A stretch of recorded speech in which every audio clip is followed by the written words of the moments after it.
KBS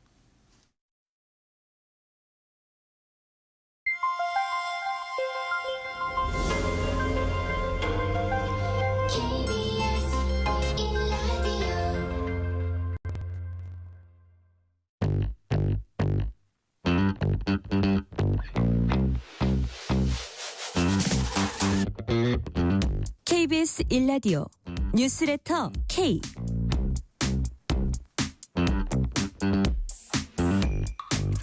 안녕하세요. 뉴스레터 K 진행하는 전종철입니다. 최상목 대통령 권한대행이 마은혁 헌법재판관 후보자 임명을 미룬 건 국회 권한 침해라는 헌법재판소 결정을 두고 여야가 엇갈린 평가를 내놓고 있습니다. 국민의힘은 헌재가 다수당의 의회 독재를 용인한 꼴이라면서 최상목 대행이 마 후보를 임명해선 안 된다고 주장한 반면, 민주당은 헌재 결정까지 나왔으니 최 대행이 마은혁 후보자를 즉시 임명해야 한다고 촉구했습니다. 여야의 속내까지 정치 토크 코너에서 자세히 짚어봅니다. 주말을 맞아 도심 곳곳에선 탄핵 찬반 시위가 열릴 예정입니다. 뉴스레터 K는 106주년 3.1절을 하루 앞두고 권기봉 역사 여행가와 함께 3.1운동의 발자취를 돌아보는 시간 마련했습니다. 세계 영화 팬들의 관심을 모은 아카데미 시상식 소식도 마지막 문화 코너에 준비했으니까 끝까지 채널 고정해 주시기 바랍니다.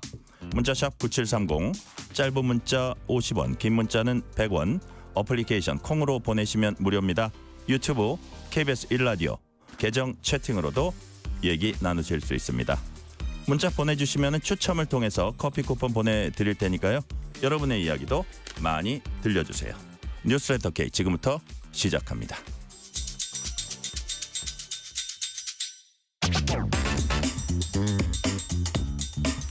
뉴스레터 K 정치 토크 정광재 국민의힘 대변인, 조기현 민주당 법률위 부위원장 나오셨습니다. 어서 오세요. 네, 반갑습니다. 자, 제가 모두에 말씀드린 대로 최상목 대통령 권한대행이 마은혁 헌법재판관 후보자를 임명하지 않은 건 위헌이란 헌재 결정 두고 여야가 이제 평가가 엇갈리고 있습니다. 자, 국민의힘은 헌재가 다수당의 의회 독재 용인했다. 최 권한대행이 마 후보자 임명해서 안 된다. 이렇게 주장을 했습니다. 자, 일단 조기현 부위원장님, 이런 국민의힘 입장 어떻게 평가하세요?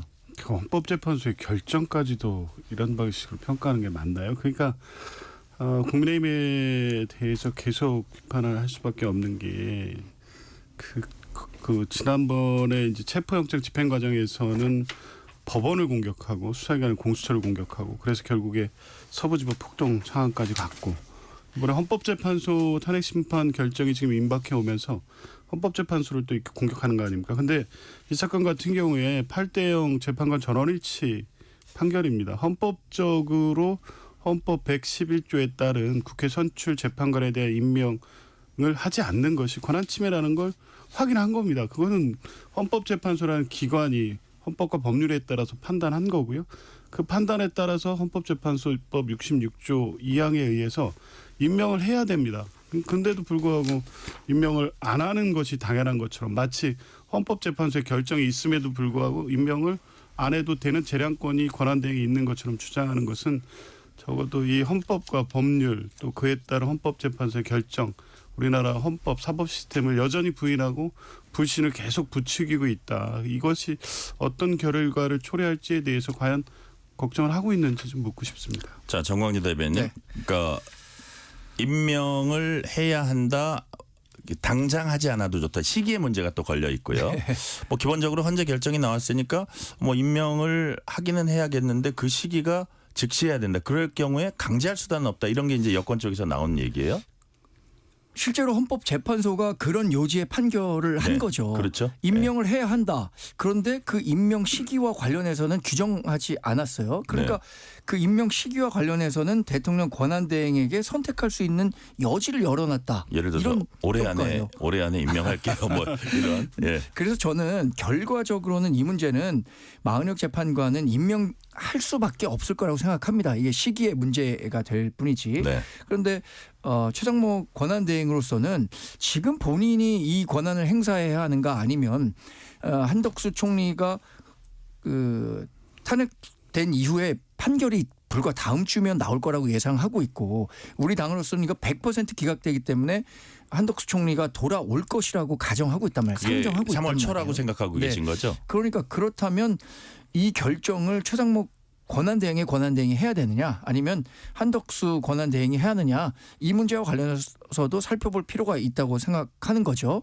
그래서 저는 아주 단기간에 최상목 권한대행이 이 결정을 내릴 거라고 생각하진 않습니다. 그러나 시간의 문제일 뿐 임명은 될 거다 이렇게 예상해 봅니다. 네. 언제 임명할지 모르지만 임명이 될 거다. 그게 3월에 임명하는 거하고 3월 초에 임명하는 거하고 그 이후에 임명하는 거하고 아주 다르잖아요. 근데 사실 조기현 변호사님 이 정작 우리가 이 부분을 이제 주목하는 이유가 과연 윤석열 대통령 탄핵 심판에서 그 헌재가 8인 체제로 그대로 갈 것이냐 아니면 9인 체제로 갈 것이냐 이것 때문에 그런 거잖아요. 근데 만약에 임명을 안 하면 그냥 안 하고 이게 시기가 늦춰지고 그럼 8인 체제로 어차피 가는 건데 그렇지 않고 뭐 8월 초중순에 임명을 했다. 그러면 어쨌든 9인 체제가 바로 되는 건 아니죠. 그 탄핵 심판이. 그렇죠. 네. 그러니까 헌재가 그 평일을 열어서 결정하는 겁니까? 그렇죠. 그러니까 이게 이걸 분리해서 봐야 되는데요. 민주당이 오늘 이 박찬대 원내대표가 당장 임명해야 된다는 것은 어쨌든 이 헌법재판소가 그 결정을 한다는 것은 네. 헌법재판소법 66조의 기한을 뭐 어느 정도 둔다 이런 조항을 정하지 않았다고 해서 네. 재량으로 어떤 정치적 상황을 보면서 판단하는 취지가 아닙니다. 법에 이렇게 정한 것은 당연히 즉시 임명한다는 취지의 규정이기 때문에 당연히 임명해야 되고 지금 어떻게 보면 위헌적 상황 아닙니까? 헌법재판소 결정이 동안 임명을 안 했고 분리해서 봐야 된다. 예, 그리고- 임명하는 거는 당이기 때문에 일단 임명은 해라. 그리고 그다음 문제는 좀 생각해 보는 그건 거예요. 별개로 보는 겁니다. 그러니까 이미 헌법재판소가 이 변론 종결을 예정하고 이 최상목 대행 권한쟁의 심판 선고기를 잡았다고 하면 네. 9인 체제의 선고를 예정한 것으로 보이지는 않고요. 그럴 경우에는 이미 이 심리 절차에 참여하지 않은 재판관은 네. 선고에 같이 참여할 수가 없도록 돼 있습니다. 헌법재판소에. 그리고 형사소송법을 준용하게 돼 있는데 거기에서도 재판 절차를 과정하지 않은 재판관은 선고에 참여하지 않거든요. 네. 그런 참여하게 하려면 변론 갱신 절차를 열어서 증거 조사하는 과정에 마은혁 재판관이 네. 참여를 해서 네.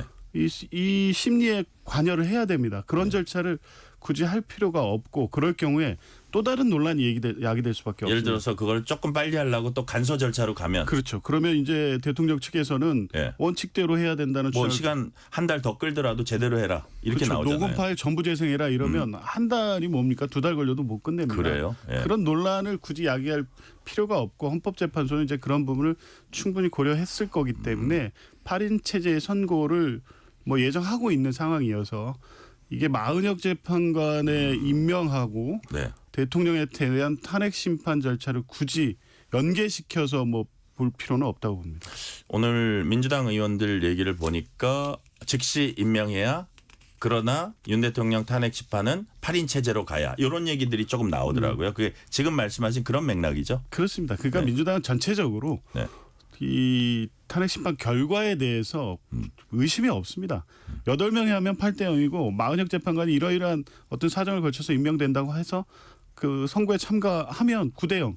8대 0이냐 9대 0이냐 차이일 뿐이지 결과의 차이가 없기 때문에 굳이 국민의힘 측 대통령 측이 원하는 불필요한 논란을 야기할 필요가 없는 게 아니냐. 임명을 하고 그냥 8인 체제로 간다. 8인이 선고를 하면 된다. 이런 겁니다. 그러니까 임명은 하되 윤 대통령 탄핵 심판에는 합류시키지 않는다. 그렇죠. 이렇게 될 걸로 보고 민주당 입장도 그런 거라 그렇게 말씀이시죠? 보고 있습니다. 예. 자, 혹시 이 질문 지금 8대 0, 9대 0 뭐 상관없다 말씀하셨는데 9명 체제와 8명 체제가 둘 다 6명은 있어야 이제 인용이 되는 거잖아요. 그렇죠. 그러면 8명 체제가 어쨌든 상대적으로는 민주당이 원하는 방향하고는 조금 불리한 거 아닙니까? 굳이 이제 이 굳이 비교하자면. 그 관계를 따지면 네. 그런 고민까지 해볼 수도 있는데 예. 지금 뭐 실질적으로 그런 고민과 고려는 하지 않고 있고요. 그래요? 완전 자신하고 계신 거예요? 그렇죠. 이건? 탄핵 소추 사유가 워낙 명백하고 심판 절차 과정에서 소추사에 대한 입증이 다 됐다고 보기 때문에요. 네. 그런 걱정하지 않습니다. 자, 우리 정광재 대변인님은 지금 조기현 부위원장님 말씀하신 대로 어차피 8인 체제로 가는 거라고 이제 전망을 하시는 거예요? 지금 그 마은혁 재판관 후보자를 임명해야 되느냐 말아야 되느냐를 두고 네. 이해관계자들이 꽤 많잖아요. 네네. 국민의힘, 민주당, 헌법재판소, 윤석열 대통령, 네. 변호인단 이 4인 4색의 평가를 하고 있는 것 같아요. 네. 특히 이 재판의 당사자인 윤석열 대통령 측에서는 대단히 민감하게 반응하고 있는 것 같습니다. 네. 왜냐하면 조기현 변호사나 뭐 민주당에선 이게 무조건 8대 0으로 인용이 될 거기 때문에 마은혁 재판관이 있든 없든 중요하지 않다라는 논리를 펴고 있지만 아무래도 또 늦춰지는 거를 경계하긴 그렇죠. 할 거예요. 예. 근데 윤석열 대통령 변호인단 측에선 지금의 그 헌법재판관 구성 8명을 놓고 봤을 때 혹시 5대 3 정도로 나뉜 거 아닌가. 그렇다면은 6명 이상이 동의해야 탄핵이 인용이 되는데 네. 이 6명을 채우기 위해서 헌법재판소에서 무리를 해서라도 마은혁 재판관 후보자를 임명하려고 하는 거 아닌가라는 의심을 하고 있는 거죠. 실제로 뭐라고 워딩을 했냐면요. 그 예를 들어서 뭐 의결 정수 6명을 확보하고자 했음을 추측할 수 있다. 예. 이번 헌재 결정은 정치적 셈법과 꼼수다. 이렇게 주장을 했어요. 그러니까 윤 가장 대통령 측은. 강력하고 예민하게 받아들일 수 있는 측이 네. 재판을 받고 있는 윤석열 대통령과 윤석열 대통령 변호인단이라고 생각합니다. 네. 그래서 이런 부분들에 대한 오해를 불식시키기 위해서라도 조 변호사님 말씀하신 것처럼 지금 8명이 재판을 해왔고 네. 또 기존의 그 박근혜 전 대통령 탄핵 과정에서도 8명이 판결을 했을 때 전혀 정당성의 의문을 제기한 사람이 없었단 말이에요. 네. 그러면 굳이 마은혁 재판관을 포함시켜서 재판을 할 필요는 없다. 저는 그게 헌법재판소 스스로 독립성과 공정성을 확보하는 길이다. 이렇게 생각하고 있습니다. 개인적으로는. 아 그래요. 자 개인적으로는 그렇죠. 자 우리가 박찬대 원내대표 목소리 아직 안 들었죠. 자 민주당은 즉시 임명해야 한다. 최상목 대행을 압박을 했습니다. 여기서 박찬대 민주당 원내대표 발언 들어보시겠습니다. 헌법재판관 임명을 선별 거부함으로써 헌재의 온전한 구성을 막고 경호처의 윤석열 체포영장 집행 방해 행위를 수수방관하지 않았습니까? 내란에 동조한 것 아니냐는 의혹과 정황도 존재합니다. 재판관 임명 여부와 무관하게 그 책임을 반드시 져야 할 것입니다. 오늘 오전까지 마은혁 재판관을 임명하지 않는다면 대통령 권한대행으로 인정할 수 없다는 사실을 분명히 경고합니다. 분명히 경고가 조기현 부위원장님. 예. 이 약간 탄핵 가능성을 시사하는 것 같아요. 실제로 그렇게 해석할 수 있습니까? 글쎄요, 뭐 거기까지를 생각하면서 하신 말씀인지 뭐 제가 알 수는 없지만 어쨌든 촉구 압박. 강력한 촉구와 압박이죠. 그러니까 지금 최상목 권한 대행을 인정을 하고 네. 그 전에 뭐 거부권 행사라든가 지금 이 마은혁 재판관 임명에 대해서도 결국 권한쟁의 심판까지 오게 된 것도 헌법상 당연히 임명해야 되는데 왜 임명하지 않느냐고 계속 문제 제기를 하고 요구를 했음에도 불구하고 안 했기 때문에 여기까지 왔습니다. 헌법재판소 결정까지 났습니다. 임명해야 되는데 또 정부적 판단이라는 걸 얘기하고 있습니다. 그러니까 네. 최상목 대행이 뭔가 대행으로서 굉장히 일을 잘하고 비상계엄으로 초래된 어떤 국가적 혼란을 수습하는 데 있어서 굉장히 중요하고 꼭 필요하기 때문이 아닙니다. 더 이상의 이 나쁜 상황을 만들지 않기 위해서 국정협의체라는 걸 여야가 같이 가동하고 있고 네. 권한 대행으로서 최상목 대행의 역할을 인정해주고 있는 거죠. 그런데 한편으로 지금 뭐 마은혁 재판관을 임명하지 않는 행위, 거부권을 행사하는 행위라든가 실질적으로 이 윤석열 대통령의 내각의 일원이었던 최상목의 한계를 벗어나지 못하고 있고 계속 국민의힘이나 대통령께 눈치만 보고 있는 겁니다. 적어도 헌법재판소의 결정이 있었으면 헌법과 헌법재판소법에 따른 임명을 해야 되는 거는 당연한 거기 때문에 당연한 것을 하라고 그냥 얘기하고 있는 것뿐이고요.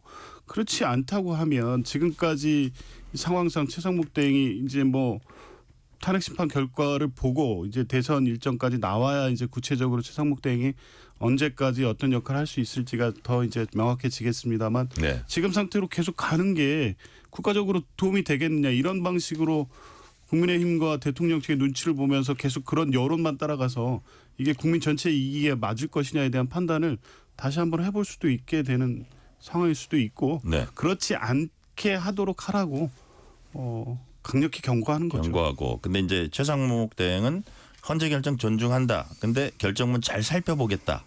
이렇게 한 걸로 봐서는 아마 그 아까 이제 정광재 대변인 말씀하신 대로 그 한덕수 저기 탄핵 심판에 어떤 결정을까지는 볼 것 같다는 느낌은 들어요. 그렇게 보십니까?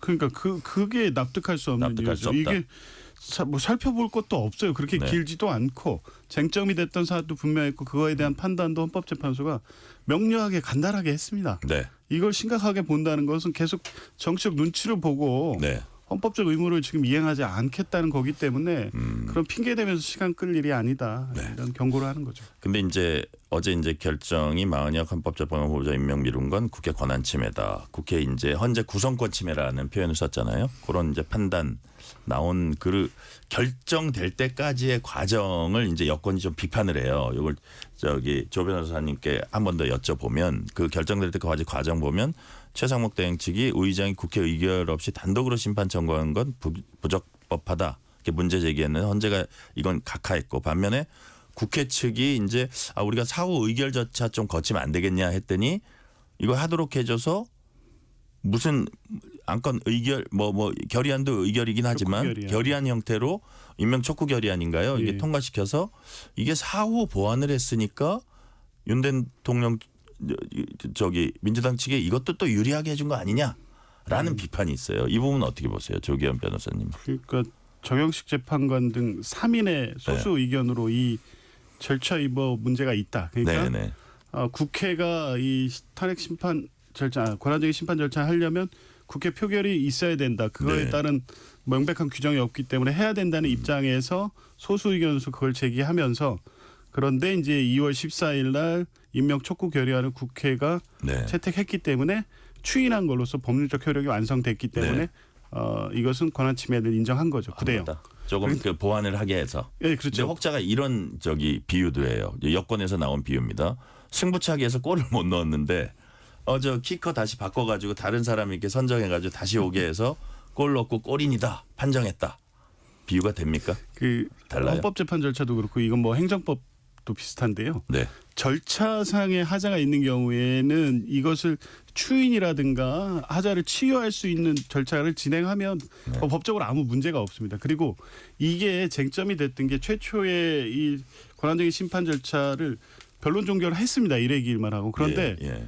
선고기일까지 잡혔는데 그 주말에 최상목 대행 측이 이 절차 문제를 제기하면서 변론 재개를 신청했고 그거에 대한 의견을 막 제출을 한 겁니다. 예, 그러니까 헌법재판소 재판관들이 그 다음 주 월요일에 모여서 이거 절차 문제를 제기하고 있는데 그러면 이 부분에 대한 주장이나 정리는 필요할 것 같다 해서 변론 재개를 한 거고 그때 재개된 변론에서 이 절차 문제에 대해서 양측 주장을 개진을 한 거고 국회 측이 먼저 얘기를 합니다. 이게 절차 문제를 저쪽에서 제기했고 이것 맞아요. 때문에 예. 변론 재개가 됐으니 이 부분에 대한 하자 치유 국회 결의 형태를 한번 해볼 수 있도록 고민하고 사후적으로라도. 있습니다. 예. 했고 그걸 물어본 겁니다. 재판관이. 그러면 언제쯤 할 거냐. 그래서 한 2주 정도 걸릴 겁니다.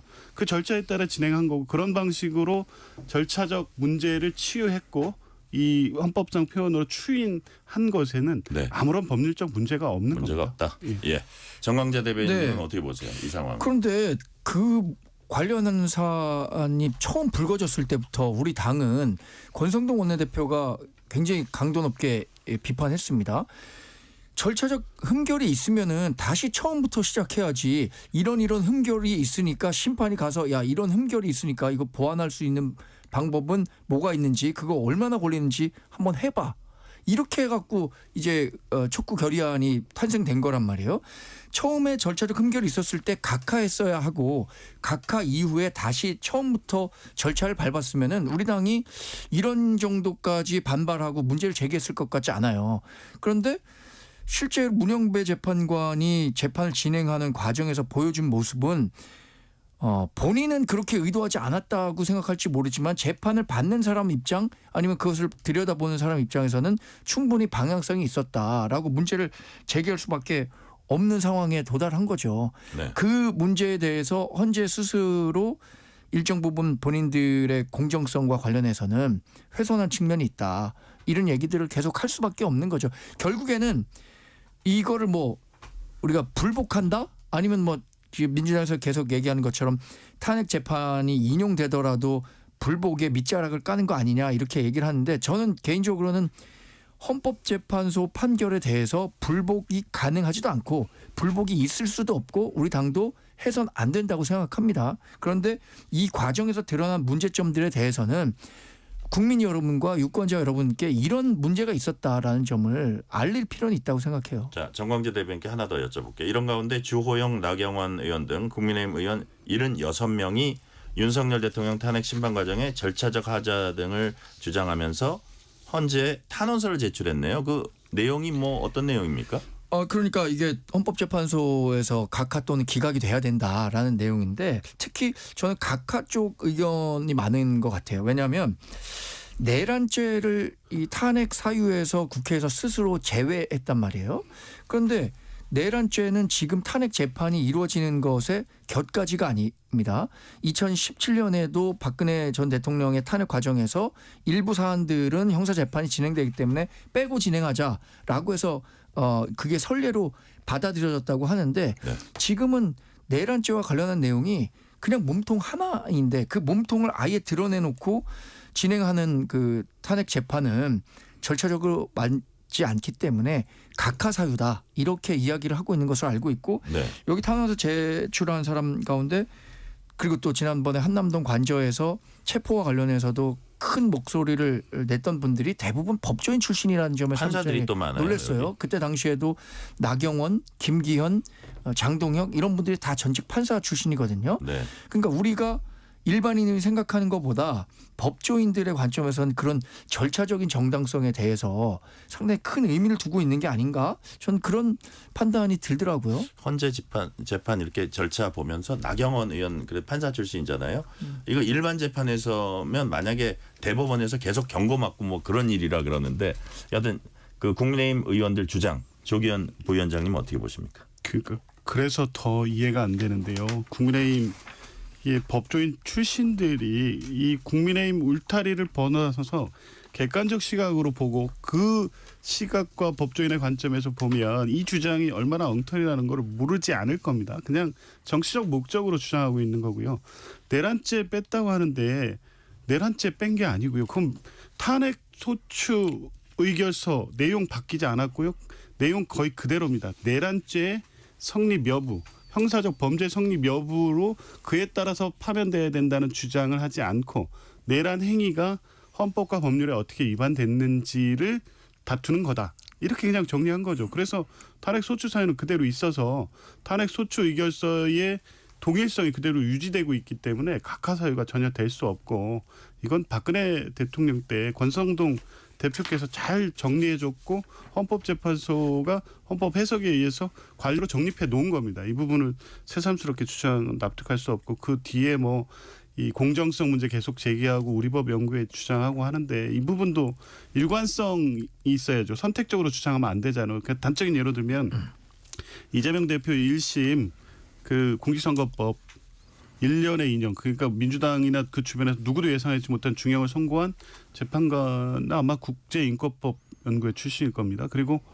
권성동 대표 그 지난번에 과거 형사 사건이요.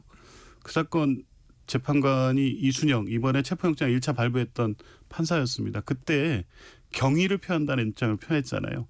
그러니까 본인들이 유리하거나 좋게 해석할 재판에 대해서는 뭐 우리 법이든 국제인권법이든 그런 식으로 비판해 놓고 지금 헌법재판소를 특별한 근거도 없이 우리 법 연구회가 장악한 것처럼 주장하면서 절차 위법을 주장하는 것은 정치적 주장이지 법리적으로는 전혀 설득력이 없다고 봅니다. 조기현 부위원장님한테 하나 더 여쭤볼게요.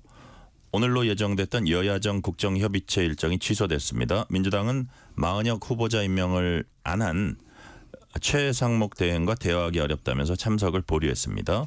여당은 민생보다 정쟁에 매몰돼 있다 이렇게 비판했는데 이 상황 당연한 어떤 현상이라고 보십니까? 그렇죠. 이거 헌법 법률적 의무를 이행하지 않고 있기 때문에 이 권한대행을 권한대행으로서 인정하면서 이 협의가 원만하게 이루어지기는 적어도 오늘은 어렵다고 보는 거고요. 지금까지도 아까 말씀드렸지만 최상목 대행이 대통령 권한대행으로서 여야를 이 통괄해서 여야 정에 함께 이 위기를 극복하기 위한 그런 권한대행으로서 역할을 하는지에 대해서 계속적으로 의문이 제기됐음에도 불구하고 국가 전체의 이익을 위해서 협의체에 적극적으로 나서고 오히려 민주당이 주도적으로 대화를 주도해 나갔던 거죠. 그런데 적어도 오늘만큼 헌법재판소의 결정 사항의 의무조차 이행하지 않는 최상목 대행과 대화한다는 것은 오늘은 적어도 어렵다는 겁니다. 일단 보류죠. 네. 오늘 보류. 예. 자, 정광 대변인 이 상황 어떻게 보세요? 국정협의체 일단 오늘 취소, 일단 보류.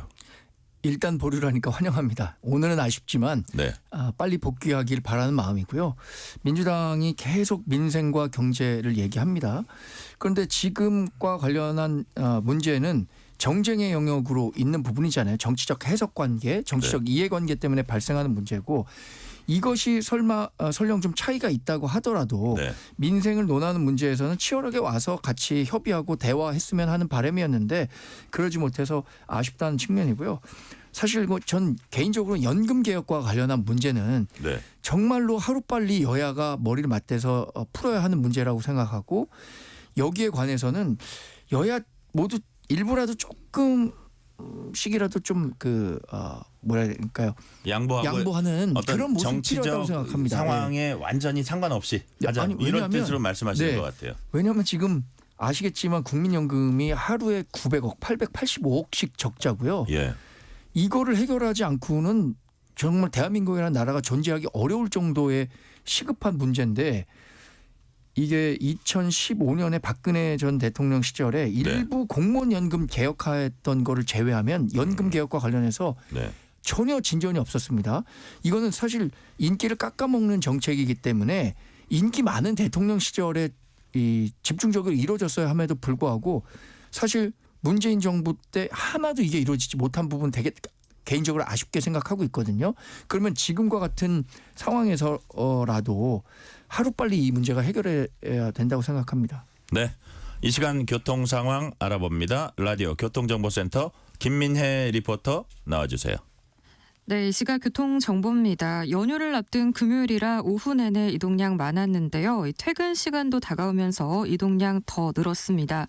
우선 서울시내 간선도로는 올림픽대로 공항 쪽으로 청담대교에서 영동대교 부근 3차로에서 추돌 사고 났고요. 성수대교에서 동호대교 부근 3, 4차로에서도 버스 관련 추돌 사고나 처리 중입니다.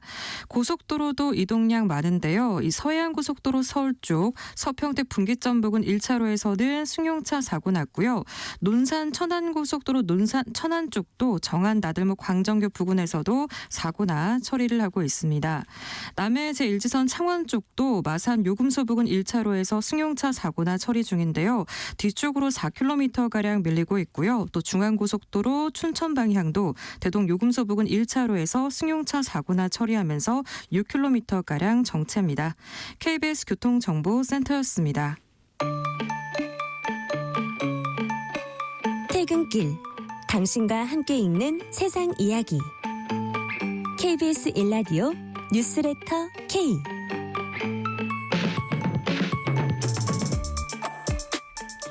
실시간 교통 상황 살펴봤습니다. 뉴스레터 K 정치 토크 정광재 국민의힘 대변인 조기현 민주당 법률위 부위원장과 얘기 나누고 있습니다.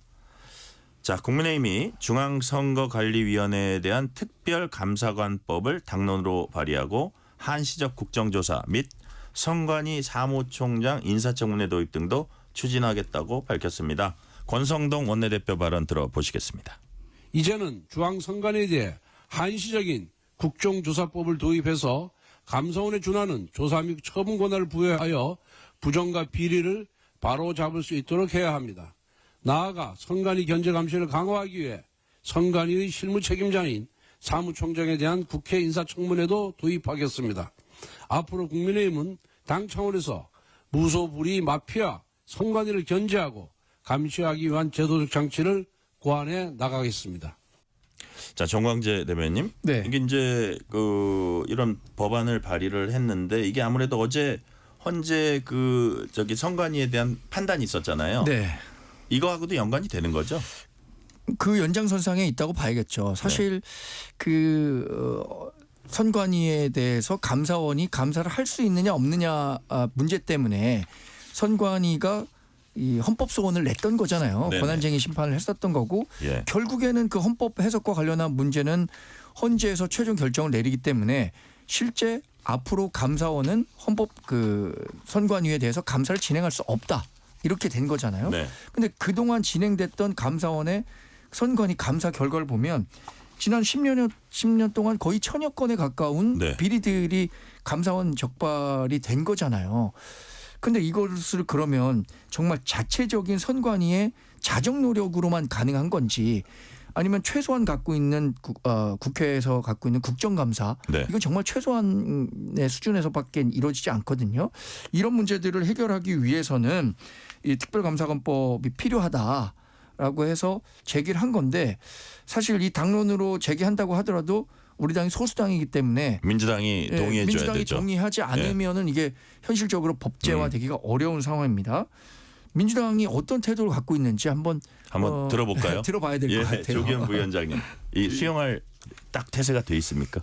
뭐 제도적 보완이 필요하다. 이거에는 100% 공감하고요. 네. 사안은 뭐 선관위는 변명의 여지가 없죠. 채용 비리, 인사 비리에 대해서 그간의 외부적 감시 통제가 없었다는 게 여실히 드러났고 그 비리 사실에 대해서는 철저하게 조사하고 수사하고 법률적 또 행정적 징계 책임을 다 물어야 될 겁니다. 그렇게 할 것이라고 보고 있고 이제 제도적 보완 장치에서는 일단 이게 계기가 된 게 이제 감사원이 이 헌법기구 독립기구인 중앙선관위를 직무감찰할 수 있느냐 이 쟁점인 거예요. 이거 헌법적으로 그러니까 이제 대통령이 감사원장 임명했는데 네.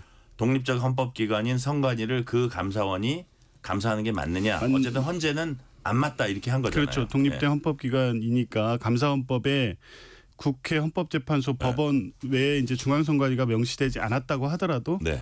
그 취지상 중앙선관위에 대한 직무감찰도 안 된다는 거죠. 그래. 그래서 제가 이제 의문인 게 또 법률 전문가시니까 자 그럼 뭐 예를 들어서 뭐 이게 독립성 이런 취지는 이해를 하겠어요. 헌재 그 판단의 취지는 이해를 하겠는데 국민 세금 받는 어떤 그 기관이 예를 들어서 회계감사도 안 받겠다 혹은 어떤 그 선거에 관련된 민감한 문제에 영향을 끼치는 것도 아닌 자기네 직무나 복무 감찰도 안 받겠다. 이거 국민들이 납득할까 이런 여러 가지 많은 비리가 드러났는데도 그러니까 이제 비리 부분이 있기 때문에 네. 국민 감정상은 당연히 이제 그런 요구가 있을 거고 사실은 이게 그런 헌법기관 간의 어떤 견제는 네. 이 국회가 우선적으로 하게 돼 있죠. 예, 예. 국정조사, 국정감사. 그러니까 이제 국민의힘이 이번에 뭐 특별 국정조사에 대해서는 아마 민주당도 검토해서 어느 정도 뭐 같이 할 수 있는 부분이 그래요? 분명히 있을 거라고 보고요. 그리고 또 하나는 뭐가 있냐면 국회라는 게 또 선관위한테 약해요. 자기네 선거도 관리하는 사람이라서 이게 사실 올해 정치부 기자를 해본 사람들은 그게 상식이거든요.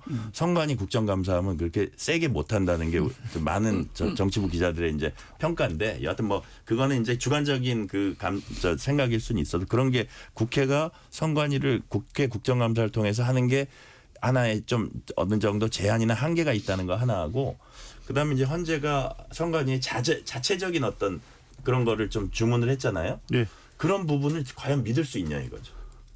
이제 그게 얼마나 실효적 조치가 되겠느냐를 한번 봐야 되는데요. 이미 이 감사원의 직무감찰이 적법한지에 대한 문제 제기된 이후에 선관위가 외부감사위원회를 구성하는 방식으로 해서 외부적 견제 장치를 만들어는 놨습니다. 네네. 이게 얼마나 실효적으로 작동할지는 지켜봐야 되고 이제 국회가 국정조사, 국정감사 아니면 또 별도의 어떤 법률을 통해서 통제하는 수단까지 한번 열어놓고 좀 네. 대화를 해서 국민이 그러니까요. 선거제도에 대해 불신하는 게 가장 좀 위험한 거죠. 그리고 이게 최근에는 그래서 뭐 부정선거 이런 거에 확대되는 거 전혀 무관한 것임에도 불구하고 선관위가 이렇게 선거 관리하느냐 이런 근본적 불신까지 나갔기 때문에 선관위에 대한 어떤 이번 조치는 국회 차원에서 아니면 법률적으로 입법적으로 종합적인 검토를 한번 여야가 같이 머리를 맞대 봐야 될 문제입니다. 예. 종합적으로 면밀하게 해봐야 된다는데 정광재 대변인 보니까 감사원 발표 보니까 그 감사하는 과정에서 아유 이거는 본래 믿을 수 있는 사람들이 가족이니까 가족을 뽑고요. 뭐 이런 발언도 있고 놀라운 어떤 그 팩트들이 많더라고요. 그러니까 전반적으로 개혁이나 이런 수술은 필요할 것 같아요. 어떻게 해야 될까요? 그러니까 견제받지 않는 권력이 어떻게 부패할 수 있는가 단적으로 보여주는 대목이라고 생각합니다. 네. 우리가 흔히 하는 말 있잖아요. 절대 권력은 절대 부패한다고요. 지금 감사원에 대한 감사권을 헌법재판소가 감사원에서 하지 못한다고 했어요. 네. 그러면 무언가 그것에 보완할 수 있는 다른 제도적 장치를 마련하는 게 필요하다고 생각합니다. 그래서 그것과 관련한 법제화 노력을 국민의힘이 하고 있는 거고요. 민주당에서도 그런 노력이 필요하다고 생각한다면 실제로 어떤 결과물들을 만들어내야 된다고 생각합니다. 국정감사가 그게 대안이 될 수 있느냐? 아까 앵커께서 말씀하신 것처럼 네. 국정감사 한다 그러면 선관위에 대해서는 정말 국회의원분들은 굉장히 현실적으로 눈치를 많이 볼 수밖에 없어요. 본인들이 실제 선거를 현장에서 치를 때 제일 눈치 많이 보는 곳이 아니면 어떤 식으로든 협조를 구해야 하는 것이 선관위이기 때문에 네네. 선관위에 굳이 밑보여서 내가 득이 될 게 없다라고 생각하면 그 견제를 하려고 하는 의욕 자체가 그러니까 견제의 강도가 낮아질 수밖에 없는 거죠. 그러니까 이것에 대해서는 사실 감사원이 이게 그 선관위에 대한 감사권이 없다고 한다면 이게 거의 헌법을 고쳐서라도 어떤 식의 제도적 장치가 마련해야 한다는 사람들이 있거든요. 겸사겸사 이건 위헌 소지도 있으니까 네. 그 개헌 논의도 이걸로 해서 본격화됐으면 하는 바람이 있습니다. 그래요. 네. 여튼 뭐 거의 권력기관화된 게 선관인데 견제받지 않는 권력기관이 어떻게 되나를 그들만의 리그 속에서 어떻게 되나를 보여준 것 같으니까 어쨌든 여야가 맞대고 좀 이렇게 좋은 그 해법을 찾았으면 좋겠다는 생각이 들더라고요.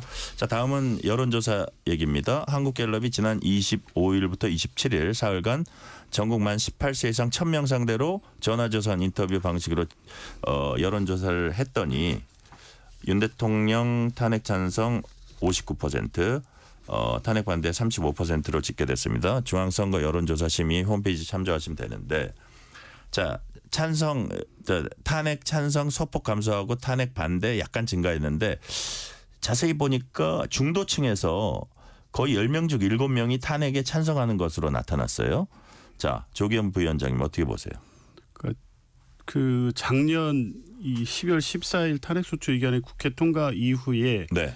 대통령을 지지하는 뭐 극우 또 뭐 넓게 봐서 보수까지 해서 집회가 활성화되고 이럴 때 마치 일부 여론조사에서 탄핵 반대 여론이 뭐 계속 추세적으로 높아지는 것 같이 보였지만 네. 사실상 거기에서 잡히지 않는 여론이 분명히 있었던 거고요. 그게 이제 드러나기 시작했다. 그 추세 자체가 크게 바뀌지 않았는데 일부 여론 조사상의 어떤 시기적 특수성이 반영됐던 게 12월 중말부터 1월 달까지 이어졌고 정상적인 여론이 지금 보여지고 있다고 보여지고 탄핵 심판이 결과가 이제 거의 임박해 있기 때문에 아마 이런 여론이 더 적극적으로 표출되고 있고요. 국민 여론은 원래부터 좀 크게 바뀌지 않았다고 봅니다. 특히 중도층에서는 압도적으로 탄핵에 대한 찬성 여론이 높았고 비상계엄은 위헌 위법이고 또 내란죄로 처벌받아야 된다는 이 자체에도 사실은 크게 여론 변화는 사실 없었음에도 불구하고 조사상에서 드러나지 않았던 어떤 결과들이 최근에 이제 더 확실해지고 있다 이렇게 보고 있습니다. 자, 정광재 대변인님은 이런 여론조사 어떻게 해석을 하세요?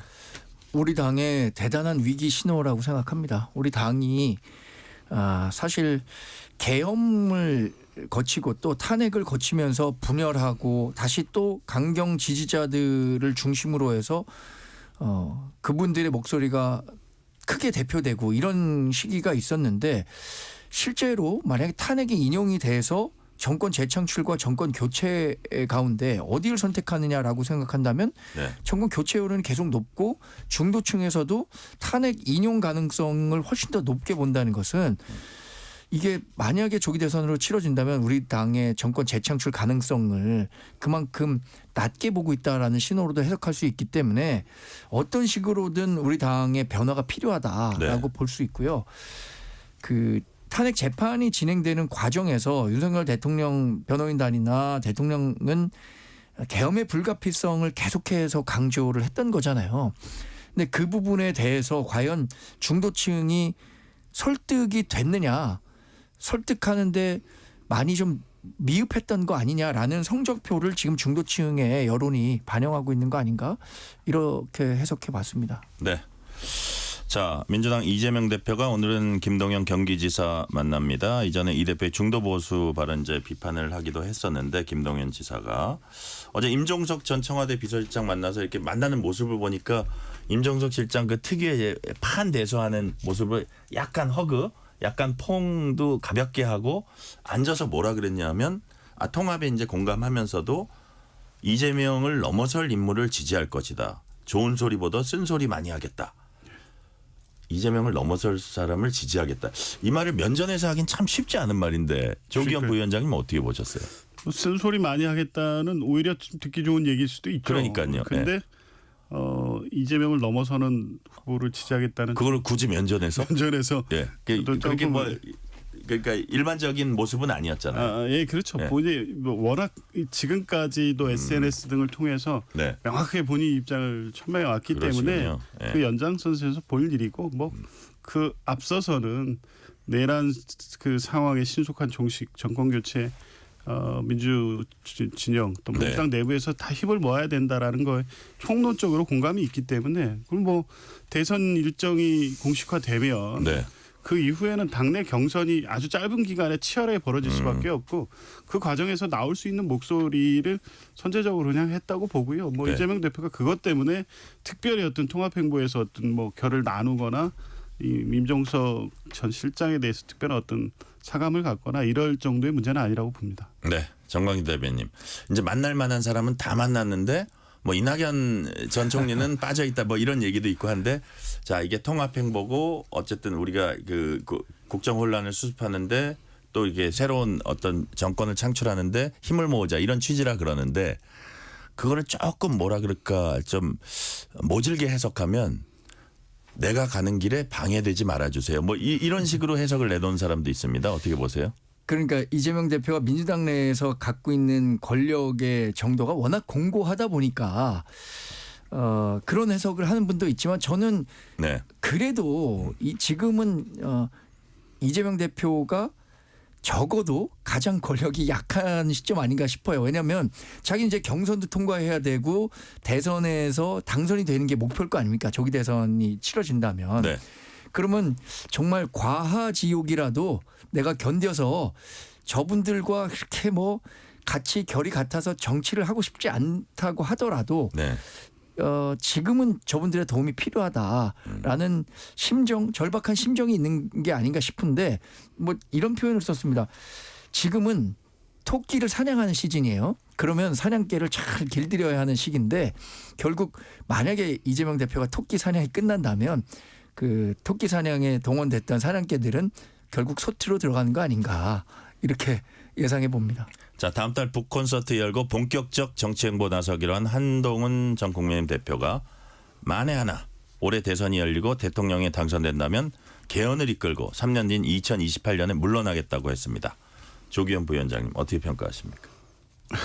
뭐 조금 전에 한 얘기 연결시켜서 보면 국민의힘은 좀 민주당이 부러우실 것 같은데요. 뭐 지금 대선 후보들 간에 벌써부터 험악한 얘기가 오가던데 홍준표 대표, 한동훈 대표 책 나오고 이러니까 들어오면 나한테 죽는다고 얘기했던데 뭐 거기가 사실은 이 위기 상황에서 통합하고 같이 보수에서부터 이 세력 확장을 위해서 노력해야 될 텐데 지금 그런 상황인가 싶고요. 네. 그 한동훈 대표 개헌 얘기를 지금 유행처럼 다 꺼내고 있는데 그런 정도 한동훈 대표가 그 이제 준비가 돼 있을까요? 그리고 특히 개헌은 뭐 논의는 벌써 여러 역대 정권을 거치면서 논의가 있었지만 이제 각자의 이 정치적 이해관계 때문에 잘 안 되는 문제도 있고 네. 동력을 초기해야 되는데 상실하는 경우가 있지만 지금은 아닌 것 같습니다. 왜냐하면 이 비상계엄 탄핵 내란 이 혼란한 전국 속에서 개헌이 다른 이슈를 흡수해버리면 지금은 내란을 수습하고 국가를 정상화하는 것 그리고 안정화된 과정에서 여야가 어떤 총의를 모으는 개헌 이렇게 나가는 게 맞지. 지금 말씀하시는 게 이제 이재명 대표 발언하고도 거의 비슷한데 또 비명계 주요 인사들은 또 개헌을 해야 된다 그래요. 결국 야권에서 개헌이 탄력을 받기는 힘들다고 보시는 거죠. 그 적어도 이번 대선 이전에는 좀 어려울 것 같습니다. 네네. 자, 근데 정광희 대변인, 국민의힘은 당 헌법 개정 특별히 발족시키고 자체 개헌안 마련에 속도 내고 있습니다. 예. 예. 저희는 개헌이 반드시 필요하다고 보고 있어요. 네. 왜냐하면 육공화국 체제가 87년에 헌법이 개정되면서 출범했는데 이후 8명의 대통령이 탄생했고 이 가운데 5명이 구속, 탄핵 또는 극단적 선택으로 비극적인 그 최후를 맞았습니다. 네. 그러면 지금 사람만 계속 교체해 갖고는 안 되는 상황이구나라는 점을 인식할 필요가 있다고 생각해요. 네. 특히 87년 체제에서 생각하지 못했던 어떤 다원화된 특징. 그런데 더 큰 문제는 87년에는 아마 이렇게 한 개 정당이 네. 국회의 절대 다수 의석을 차지하면서 행정부를 거의 겁박하는 수준의 권력을 독점할 수 있을 거라고 가정하지 못했을 것 같아요. 그래서 의회 권력이 갈수록 비대해진 측면이 있거든요. 이 의회 권력에 대한 견제가 반드시 개헌에 필요하다고 생각이 들고 네. 아마 한동훈 대표가 얘기했던 것 중엔 그래서 지금의 소선거구제보다는 중대선거구제 쪽으로 개편을 하면서 네. 국회 내에서 견제와 균형이 이루어질 수 있도록 한번 모색해보자라고 얘기하고 있는 것 같아요. 지금 이재명 대표를 제외한 민주당 다른 대선 후보들도 개헌과 관련해서는 필요성에 공감하고 있잖아요. 그렇다면 저는 자꾸 이게 조기 대선이 치러진다는 걸 전제로 말씀드립니다. 네. 그런 상황에서라면 후보들 간에 분명한 개헌에 대한 입장을 밝히고 그 개헌에 대한 입장이 유권자들이 어떤 후보를 선택하는데 중요한 기준이 될 것이다. 이렇게 예상해 봅니다. 네, 민주당은 명태균 씨와 지인 대화 녹취 추가 공개하면서 김건희 여사의 경남도지사 공천 개입 의혹 제기했습니다. 뭐 윤한홍 의원도 언급됐는데 윤한홍 의원은 절대 아니라고 부인하고 있고요. 이런 가운데 이제 어저께 뭐 국회 본회의를 명태균 특검법이 이제 통과를 했는데 만약에 최대행이 거부권 행사해서 국회 재표결이 진행될 경우에 정광재 대변인 이게 표결에서 뭐 단일 대우가 가능합니까? 여당 맨날 물어보는 거. 단일 대우 가능합니다. 그래요? 제가 생각하기에는 이거는 지난번에 있었던 다른 어느 특검이나 탄핵안 투표 때보다 네. 우리 당이 갖고 있는 명확한 입장이 있는 것 같아요. 어제도 뭐 김상욱 의원 한 분만 당론에 반대하는 투표를 한 것으로 알려져 있는데 네. 이것이 결국에는 민주당이 특검을 만들어서 정치적으로 국민의힘에 대한 공세를 강화하는 측면에서 시작되기 때문에 이러한 불순한 의도를 알고도 어떻게 응할 수 있을까 생각한다면 이탈표가 없을 거라 생각하고 또 하나 민주당 이렇게 토론을 하다 보면 네. 혹시 뭐 이른바 비명계 여기서 비명계는 비명태균계입니다. 이런 그 대선 후보들이 반대 이 찬성할 수 있는 거 아니냐라고 얘기하는데 오늘 한동훈 전 대표가 인터뷰에서 밝혔더라고요. 보수 정당의 분열을 획책하는 성격이 워낙 강하기 때문에 이건 반대할 수밖에 없다라고 의견을 밝혔습니다. 네. 그리고 오히려 조기현 부위원장님 오세훈 후보 같은 사람은 뭐 빨리빨리 수사해라. 내 떳떳이 얘기하겠다 또 이러거든요. 네. 민주당에서는 여전히 뭐 이게 정치적 영향이나 대선용 뭐 만약에 있을 경우에 조기 대선용이 아니라 당연히 해야 될 거다 뭐 이런 입장인가요? 그렇죠. 지금 이 일고 있는 파장을 보십시오. 명태균 씨가 아무 일이 없었다면 아무 일도 없겠죠. 그러니까 명태균 씨와 관계에 대해서 지금 거론되고 있는 오세훈 시장, 홍준표 시장, 뭐 개혁신당의 이준석 대표 등등등 국민의힘 관련된 분들 아무 일 없었으면 수사, 검찰 수사든 특검이든 아무 결과가 안 생기겠죠. 왜 걱정을 하시는지 모르겠고요.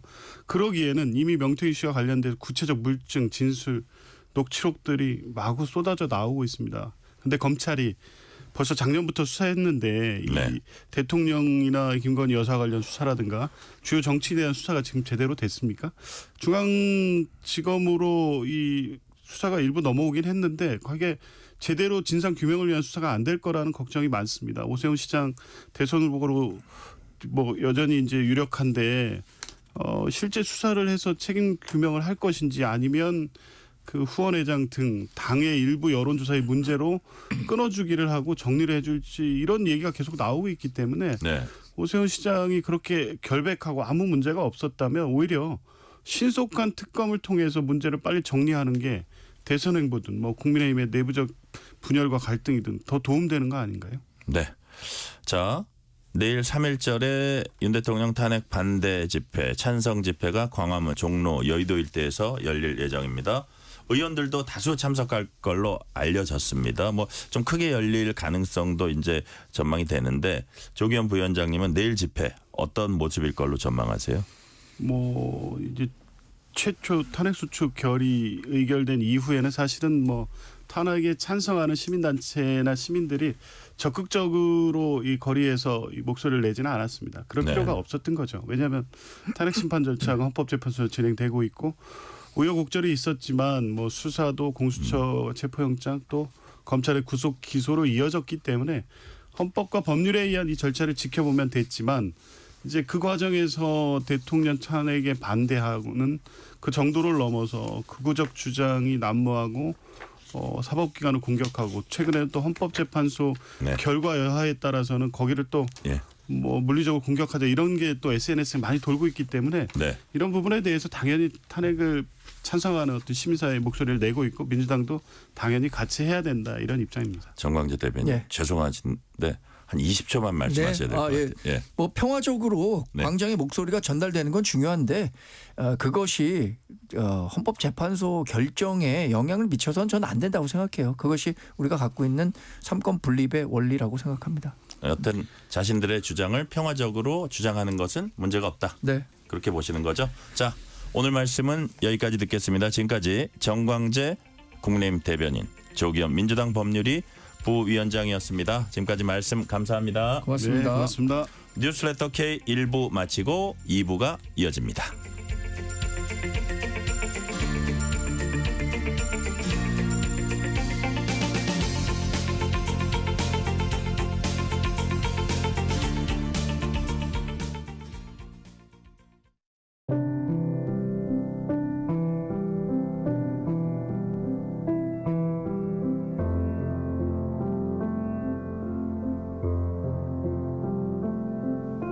KBS 라디오 연중기획 희망충전 대한민국 627번째 이야기. 안녕하세요. 아나운서 김지윤입니다. 19살 수근이는 하루빨리 엄마의 보호자가 되고 싶습니다. 신부전증으로 힘겨워하던 엄마가 의식을 잃던 날, 어린 수근이는 응급실 앞에서 눈물을 흘리며 기다릴 수밖에 없었습니다. 아픈 엄마를 위해 단단하고 큰 사람이 되겠다고 다짐하고 또 다짐하는 수근이. 엄마를 간호하는 어려운 환경 속에서도 수근이는 공부의 끈을 놓지 않았는데요. 초등학교 때 영재로 인정받으며 중고등 과정을 검정고시로 졸업한 후 지금은 명문대를 목표로 준비 중입니다. 형편이 어려워 제대로 된 참고서도 없이 교육방송만으로 공부 중인 수근이지만 불평이나 내색 한 번 한 적이 없습니다. 내년에 꼭 엄마에게 대학 합격증을 안겨주고 싶다는 기특한 수근이를 위해 여러분의 지원과 격려를 보내주세요. 여러분의 따뜻한 손길이 희망의 빛이 됩니다. ARS 060-700-1580 060-700-1580 한 통화 3,000원으로 희망을 선물해 주세요. KBS 라디오 연중기획 희망충전 대한민국은 초록우산 어린이재단, 인탑스 주식회사 그리고 청취자 여러분과 함께합니다. ARS 060-700-1580 한 통화 3,000원입니다.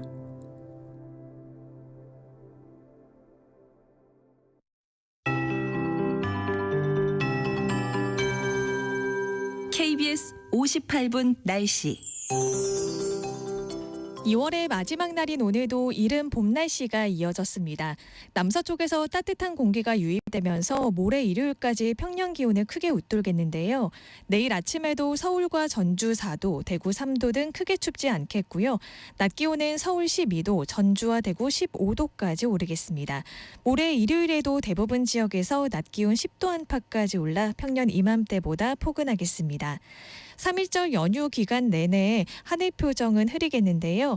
내일 오전부터 호남과 제주도를 시작으로 오후에는 그 밖에 전국에 비가 내리겠고요. 월요일까지 이어지겠습니다. 특히 모레 일요일부터는 북쪽에서 한기가 남하하면서 월요일까지 강한 눈이 이어지는 곳이 있겠습니다. 우선 내일 하루 동안 충청과 남부지방에 5에서 20mm, 서울 등 수도권과 강원에는 5mm 미만의 비가 내리겠고요. 모레 일요일에는 강원 산지에 5에서 20 20cm, 경기 북동부와 경북 북동 산지에는 1에서 5cm의 눈이 내리겠습니다. 특히 모레 오후부터 수요일까지 강원 산지에는 눈이 길게 이어지면서 70cm 이상의 매우 많은 눈이 쌓이는 곳이 있겠습니다. 폭설에 대한 대비를 철저하게 하셔야겠습니다. 모레 오후부터는 전국의 바람도 강해지겠습니다. 시설물 관리 잘해주시기 바랍니다. 현재 서울의 기온은 11.9도입니다. 조하늘입니다.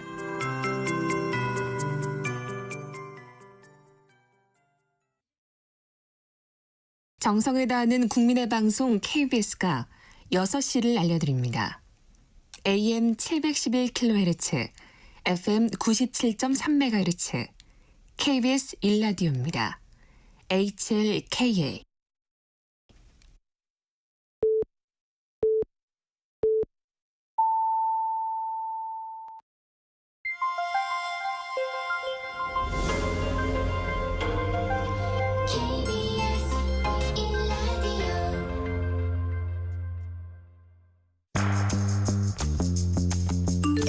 여러분은 지금 퇴근길 시사편지 한 장, KBS 1라디오 뉴스레터 K를 듣고 계십니다.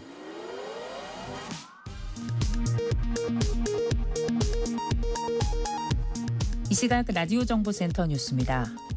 여야정 대표가 만나 연금개혁과 반도체 특별법, 추경 등을 논의하려 했던 국정협의회 2차 회의가 더불어민주당의 참석 보류 결정으로 취소됐습니다. 민주당 박찬대 원내대표는 국정협의회 참석 보류의 이유로 최상목 권한대행이 마은혁 헌법재판관 후보자에 대한 임명을 지연하고 있다는 점을 들었습니다.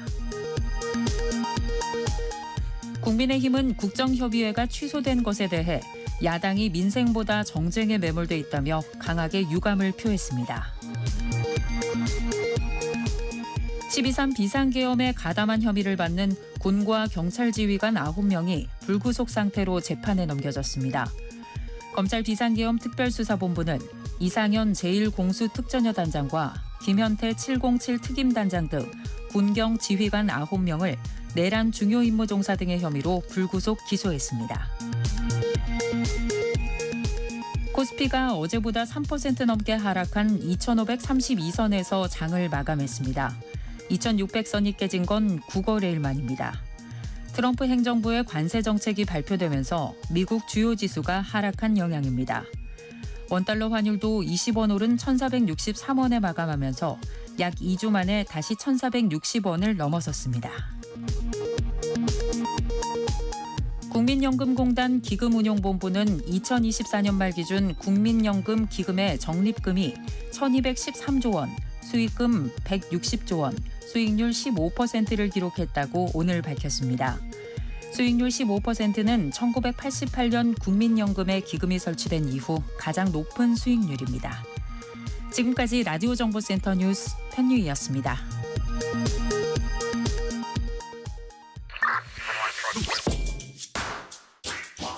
뉴스의 진수를 보여주는 인터뷰, 뉴진수. 내일은 106주년 3.1절입니다. 일제강점기 민족 자존의 기치를 드높인 동시에 근대사의 중요한 전환점이 된 날입니다. 3.1절을 하루 앞두고 1919년 대한독립 만세의 주역들이 거쳐간 공간을 되짚어보는 시간 마련했습니다. 권기봉 역사여행가 나오셨습니다. 권기봉 선생님 어서 오세요. 네, 안녕하세요. 자, 막 세계 곳곳을 많이 돌아다니신다고 하는데 네. 최근엔 파타고니아 갔다 오셨다면서요? 네, 한 45일 정도 가서 걷고 네. 탐험하고 왔습니다. 와. 그리고 저 대서양 쪽에서는 어디가 좋다 그러셨죠? 저는 섬들을 정말 좋아하는데요. 네네. 그중에서도 자연이 정말 임팩트 있는 다이내믹한 곳 좋아하는데 대서양에서는 카나리아 제도 정말 네. 인상적이었고요. 그렇죠. 지중해는 코르시카. 네, 나폴레옹이 생각나는. 맞습니다. 섬들 정말 독특한 것 같습니다. 네. 근데 오늘은 네. 우리의 3.1절의 숨결을 이제 네. 소개를 해 주시겠습니다. 네. 그래서 제작진 인터뷰 앞두고 어디 소개할지 여쭤봤어요, 미리. 네. 이제 우리가 설명할 장소들인데 자, 본격적인 역사 기행에 앞서서 장소 선정 기준 무엇이었습니까? 아주 중요하지만 우리가 미처 잘 몰랐던 곳. 그러나 알고 보면 정말 낯익은 생활 공간 속에 있는 곳들이거든요. 그러니까 보통 이제 여행이라 하는 게 꼭 멀리 가는 게 여행만이 아니라 그러니까요. 기존에 낯익은 것들을 낯설게 바라보면서 나가 우리 사회를 다시금 인식할 수 있는 계기를 마련해 주는 거잖아요. 네. 그런 면에서 3.1운동에 관련한 곳이지만 잘 알려지지 않았던 곳 네. 가지고 왔습니다. 그리고 우리가 뭐 어렴풋이 들었지만 정확히는 몰랐던 것 네. 이런 것들을 저희가 권기봉 선생님하고 같이 이제 따라가 보겠습니다. 네. 자, 3.1운동 발자취 따라갈 첫 장소 네. 승동교회 꼽으셨어요. 구한말 독립협회 가입했던 기독교인들이 네. 1904년에 세운 교회입니다. 어떤 의미가 담겨 있는 공간입니까? 네, 애초에는 이제 1890년대 초반에 미국인 선교사에 의해서 이제 예배가 시작된 곳인데요. 네네. 이곳은 어떤 면에서는 3.1 독립만세 운동의 아지트 역할을 했다고 보시면 될 것 같습니다. 승동교회가요. 예, 당시에 이제 일제에서 무단 통치가 있었던 시대다 보니까 모이기조차가 쉽지 않았거든요. 그렇죠, 그렇죠. 그런데 각종 전문학교 학생들이나 뭐 불교계, 기독교계 또 천도교계 사람들이 만나서 의논할 곳이 없지 않습니까? 네네. 이때 그들을 보듬어줬던 게 바로 이 승동교회였던 겁니다. 미국인들이 중심이 되다 보니까 네. 당시는 이제 태평양 전쟁 이전이잖아요. 외교 관계가 일본과 미국이 나쁘지 않았거든요. 그러니까 그런 면에서 미국인들의 보호를 좀 받으면서 그렇습니다. 이때 실제로 1919년 2월 말에 네. 김원벽 등의 학생들의 최초의 네. 학생 대표자회를 연 곳도 바로 이 승동교회였습니다. 승동교회. 예. 학생 대표자 회의를 연 곳도 그렇습니다. 승동교회였고 이곳이 3.1 운동을 위한 애국지사들의 아지트 역할을 했다는 그렇습니다. 말씀하셨는데 그 위치를 보니까 지금 서울 종로경찰서 인근에 있어요. 그 종로경찰서는 많은 애국지사 우리 국민들이 고초를 겪은 곳이고 예. 그렇다면 이제 3.1 운동 앞두고 일제 삼엄한 감시 속에 서울 한복판에서 거사를 준비했다면 사실 위험했을 거고 목숨을 어떻게 내걸었다고도 생각이 그렇죠. 드는데 예. 승동교회 여기 지금 예배 보는 곳이에요? 맞습니다. 아, 지금도 그래요? 이제 지속적으로 교인들 왔다 갔다 하고요. 당연히 역사 그렇군요. 답사하는 분들도 많이들 찾는 곳인데 가보지 않은 분 많을 겁니다만 아마 가서도 여기가 이런 데였나 모를 수도 있을 것 골목 같아요. 속에 있기 때문에 좀 찾기는 어려울 수 있는데 그래요. 인사동은 보통 한국 분이라면 가보지 않습니까? 그렇죠. 서울에 오게 되면 그렇죠. 그 인사동 초입에 탑골공원 이제 지나서 인사동 들어갈 때 네. 들어가자마자 왼쪽 첫 골목에 안쪽에 있습니다. 네, 골목을 왼쪽 한 예. 20m 들어가면 붉은 벽돌에 예. 아주 고즈넉한 교회가 나오는데 건물이 이제 크진 않겠죠. 의외로 큽니다. 의외로 커요. 여러 차례는 이제 증개축을 하다 보니까 보수공사도 하고요. 지금은 우람하면서도 동시에 상당히 낭만적인 모습으로 서 있습니다. 그러니까요. 인사동 찾는 분들 많은데 네. 가신 김에 승동교회 한번 꼭 들려보시면 좋겠다는 생각 들고요. 네. 자, 3.1운동 앞두고 독립선언서를 인쇄해야 했습니다. 그 네. 장소가 바로 보성사. 맞습니다. 천도교에서 운영하던 인쇄소였는데 네. 고려대학교 전신 이제 보성 전문이잖아요. 네. 그 교재를 인쇄하던 곳이어서 보성사. 네. 지금은 터만 남았다던데 어디쯤입니까? 종로에 역시 있는데요. 네. 종로에 가시면 조선 지금 한국 불교 조계종의 본산이죠. 네네. 조계사가 있습니다. 네네. 그 조계사 후문 쪽에 가면 기념 표석이 서 있어요. 예. 보성사가 있던 곳을 알리는. 근데 많이들 오해하십니다. 보성사가 거기 있었다고. 그게 아니라 이미 원래 있던 곳이 불타버려서 예. 표석은 바깥에 세워진 거예요. 아주 그럼- 정확한 위치는 아니라 이거죠. 그렇습니다. 왜냐하면 많은 시민들이 지나다니는 곳에 표석을 세워야 볼 수 있다 그렇군요. 보니까 이제 길가에 한 건데 그럼 어디 있었느냐? 조계사 경내에 있었습니다. 조계사 경내. 그랬던 것이 2월 27일 밤에 그러니까 3.1운동 직전이죠. 3만 5천 장이 넘는 독립선언서를 인쇄한 걸로 알려져 있는데 네. 당연히 일본 경찰이 가만둘 수 없었던 겁니다. 불을 태워서 건물 자체를 다 묵쓰게 일제 소행이었군요. 그렇습니다. 불태운 게. 그래서 빈터만 남아 있다가 나중에 이제 조계사가 확장이 되면서 네. 조계사 영역으로 들어간 거고 지금 현재는 표석은 그 바깥에 서 있습니다. 네. 천도교 하면 33인 민족 대표 손병희 선생 떠오릅니다. 네. 종교계 등 각계 목소리 아울러서 3.1운동 주도했던 인물인데 네. 또 손병희 선생의 천도교는 동학에 또 뿌리를 두고 있고요. 그렇죠. 그래서인지 우리 권기봉 여행가님께서는 종각역 근처 네. 전봉준 동상을 저도 전씨입니다만 전봉준 동상을 3.1운동 발자취를 따라갈 때 꼭 가봐야 된다. 이런 네. 곳으로 꼽아주셨어요. 그렇습니다. 네. 우리가 학교 다닐 때 역사를 배울 때는 사건 단위로 시대 단위로 배우다 보니까 네. 이걸 단절적으로 그러니까 인식하는 경우가 많거든요. 그런데 정말 시줄과 날줄처럼 연결되어 있는 게 역사지 않습니까? 네. 3.1운동도 외따로 딱 떨어져서 발생한 게 아니거든요. 훨씬 이전에 조선인들이 자각을 한 겁니다.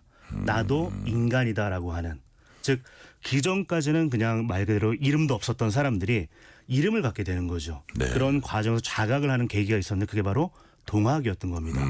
이 동학이 이어진 것이, 그 정신이 이어진 것이 사실은 3.1 운동이라고 할 수가 있고요. 네. 그런 면에서 말씀드린 이 공간들 다시금 가게 되면 종강역 사거리에 있는 최근에 들어선 네. 이 전봉준 동상 한번 들러보시면 좋을 것 같고요. 네. 조각이 정말 좋은데 우리가 많이 알고 있는 촛불 소녀상을 만들었던 김석영, 김운성 부부 작가의 작품이기도 합니다. 아, 그렇군요.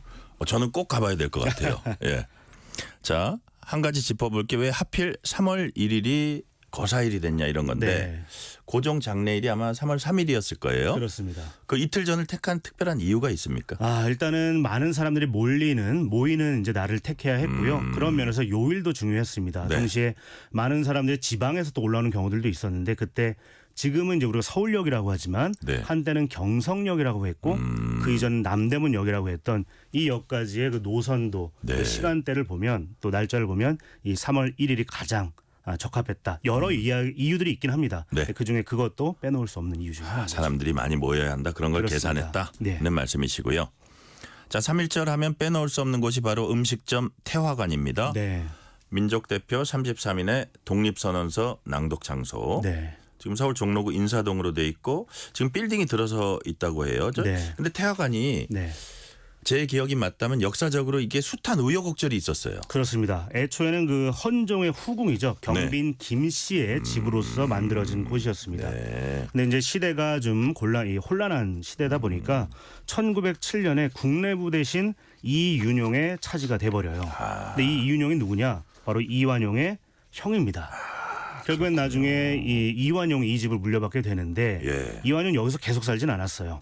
지금 흔히 우리가 이제 서촌이라 부르는 네. 경복궁 서쪽 지역으로 이사를 가게 되는데 그러면서 이 집이 이제 음식점으로 바뀌게 된 겁니다. 그렇군요. 근데 우리가 이제 오해하면 안 되는 게 음식점에서 무슨 독립선언서를 낭독하느냐 할 수 있지만 우리도 왜 지금도 큰 모임 같은 거 하게 되면 뭐 큰 음식점 홀을 빌린다든지 네. 아니면 무슨 호텔에 홀을 빌리다든지. 맞습니다. 네. 그런 개념으로 이해를 하시면 될 것 같습니다. 그렇군요. 그런 요리점, 청요리집으로 쓰였던 게 이 태화관이었는데 청요리집. 지금은 우리 선생님 말씀하신 것처럼 태화 빌딩이라고 하는 대형 빌딩이 현재는 들어서 있습니다.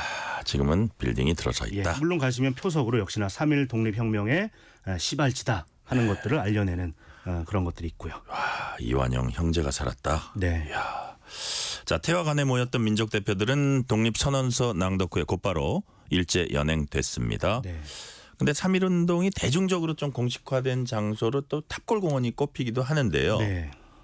원각사란 절이 있었던 곳이고 서울 최초의 근대식 공원이라고도 하는데 그날 그렇습니다. 탑골공원에서는 어떤 일이 있었어요? 일단은 그 독립선언서를 낭독했던 대표자들은 바로 종로경찰서로 연행돼 가버립니다. 네네. 그래서 원래 이제 그분들을 기다리던 학생 대표자들을 비롯해서 수많은 학생들이 좀 뭐랄까 곤란해졌던 거죠. 어떻게 해야 되나? 네. 이분들이 오셔야 되는데 같이 시작을 하는데 그래서 고민을 하다가 긴 원벽 아까 잠깐 말씀드렸지만 네네. 학생 지도자 등등이 먼저 우리가 시작을 하자 예. 하면서 독립선언서를 낭독하고 종로를 비롯해서 서울 시내로 이제 뻗어져 나가게 된 겁니다. 네. 그럼 왜 탑골공원이냐 하는 질문이 남는데요. 네네. 아까 이제 근대식 공원 말씀을 해주셨는데 이 구한말에 만들어진 근대적 공간이 크게 두 가지가 있습니다. 네. 그중 하나는 뭡니까? 예. 광장이고요.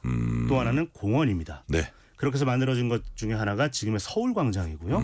또 하나가 탑골공원인데 예. 말 그대로 사람들이 모여서 집회도 하지만 네. 휴식도 하고 이 만남의 장소를 활용하게 된 건데 네. 만민공동회를 비롯해서 이미 구한말에 이런 곳에서 회합을 다져왔거든요. 예. 그런 곳이 기억으로서 다시금 생겨나게 되다 보니까 3.1 운동도 바로 이곳에서 시작을 한 것으로 알려져 있습니다. 그 참 지금 말씀 듣다 보니까 네.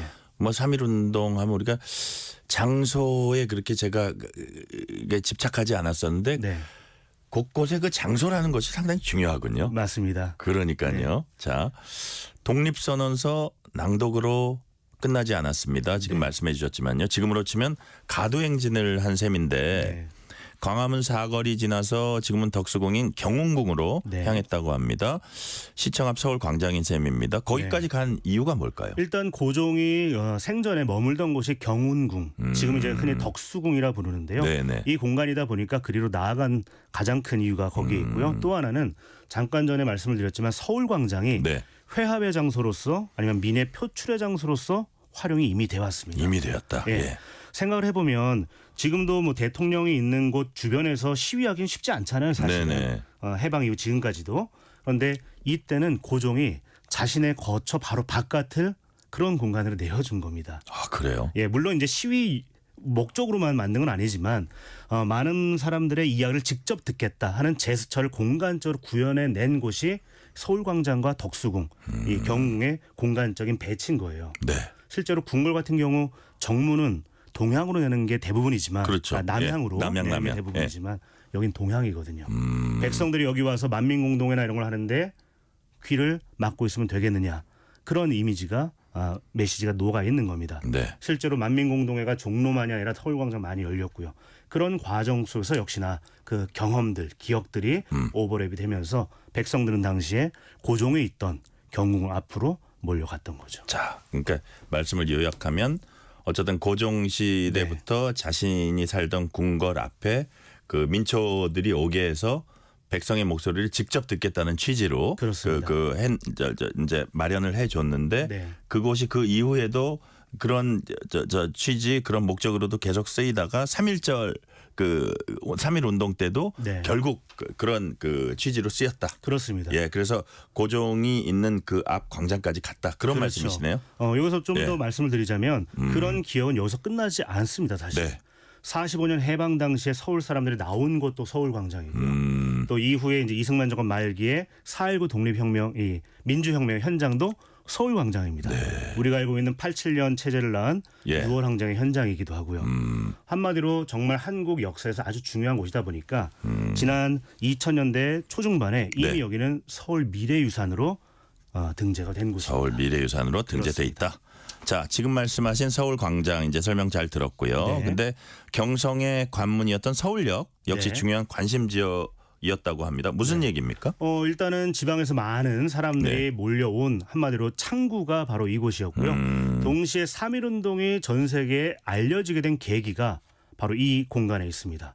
아, 그래요? 예, 지금은 세브란스 병원이 신촌에 있지만 그렇죠. 이 당시에는 세브란스 병원이 서울역 맞은편, 예. 지금 서울 스퀘어 자리, 그 일대에 있었습니다. 연세 서울 빌딩 자리. 스퀘어 옆에 세브란스 무슨 연세 건물이 빌딩. 있긴 있는데. 연세 빌딩. 그죠, 있죠. 예, 그 예. 자리입니다. 아. 근데 거기에서 19년 2월 28일 날 3.1운동 하루 전이죠. 네. 한 아이가 태어나요. 그 아이는 브루스 테일러라고 하는 미국 아이였는데 네, 네. 그의 아버지가 마침 이 조선 땅에서 식민지 조선에서 무역업도 했지만 네. 미국 대형 통신사의 통신원 역할도 겸하고 있었거든요. 네네. 브루스 근데 이제 테일러. 맞습니다. 브루스 테일러 태어난 거죠. 네. 근데 이제 아버지가 아들이 태어나는 건 보지 못했지만 저녁에 퇴근하고 와서 아이를 보려고 이제 강보를 딱 안아드는데 네. 종이 뭉치가 툭 떨어진 거예요. 예. 이걸 가서 보니까 독립선언서였던 겁니다. 이 간호사, 조선인 간호사들이 예. 독립선언서를 이제 등사해가지고 배포하려고 이제 준비한 건데 일본 경찰이 막 수색을 하니까 신생아 강포 밑에 감춰두면 여기까지 찾아보진 않겠지 하고 한 걸 이 이 엘버트 테일러가 아버지가. 발견한 거죠. 예. 그래서 동생에게 그걸 기사로 써가지고 바로 일본으로 보냅니다. 엘버트 테일러. 예, 일본으로 가야 이제 해저 전신망이 있으니까요.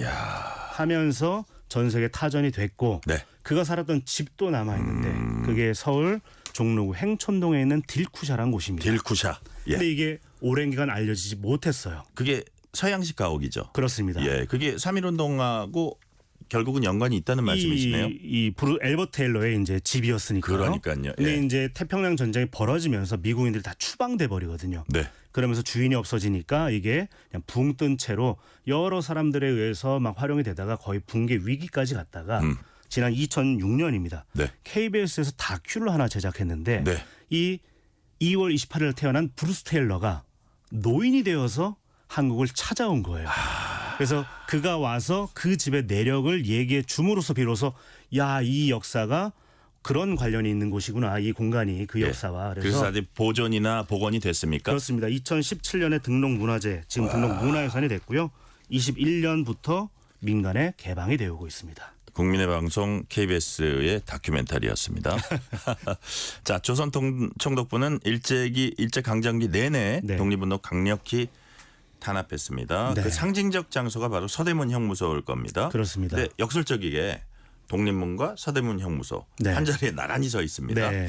자, 여인관님 보시기에 우리 독립운동사에서 서대문 형무소 어떤 의미 같습니까? 정말 뭐랄까 알파요 오메가 같은 곳이 서대문 형무소입니다. 네. 물론 잡범도 투옥됐던 곳이기도 하지만 기본적으로 당시 경성 법원에서 형을 받으면 투옥됐던 누가 독립운동가들이 네네. 투옥됐던 독립운동의 성지와 같은 곳이죠.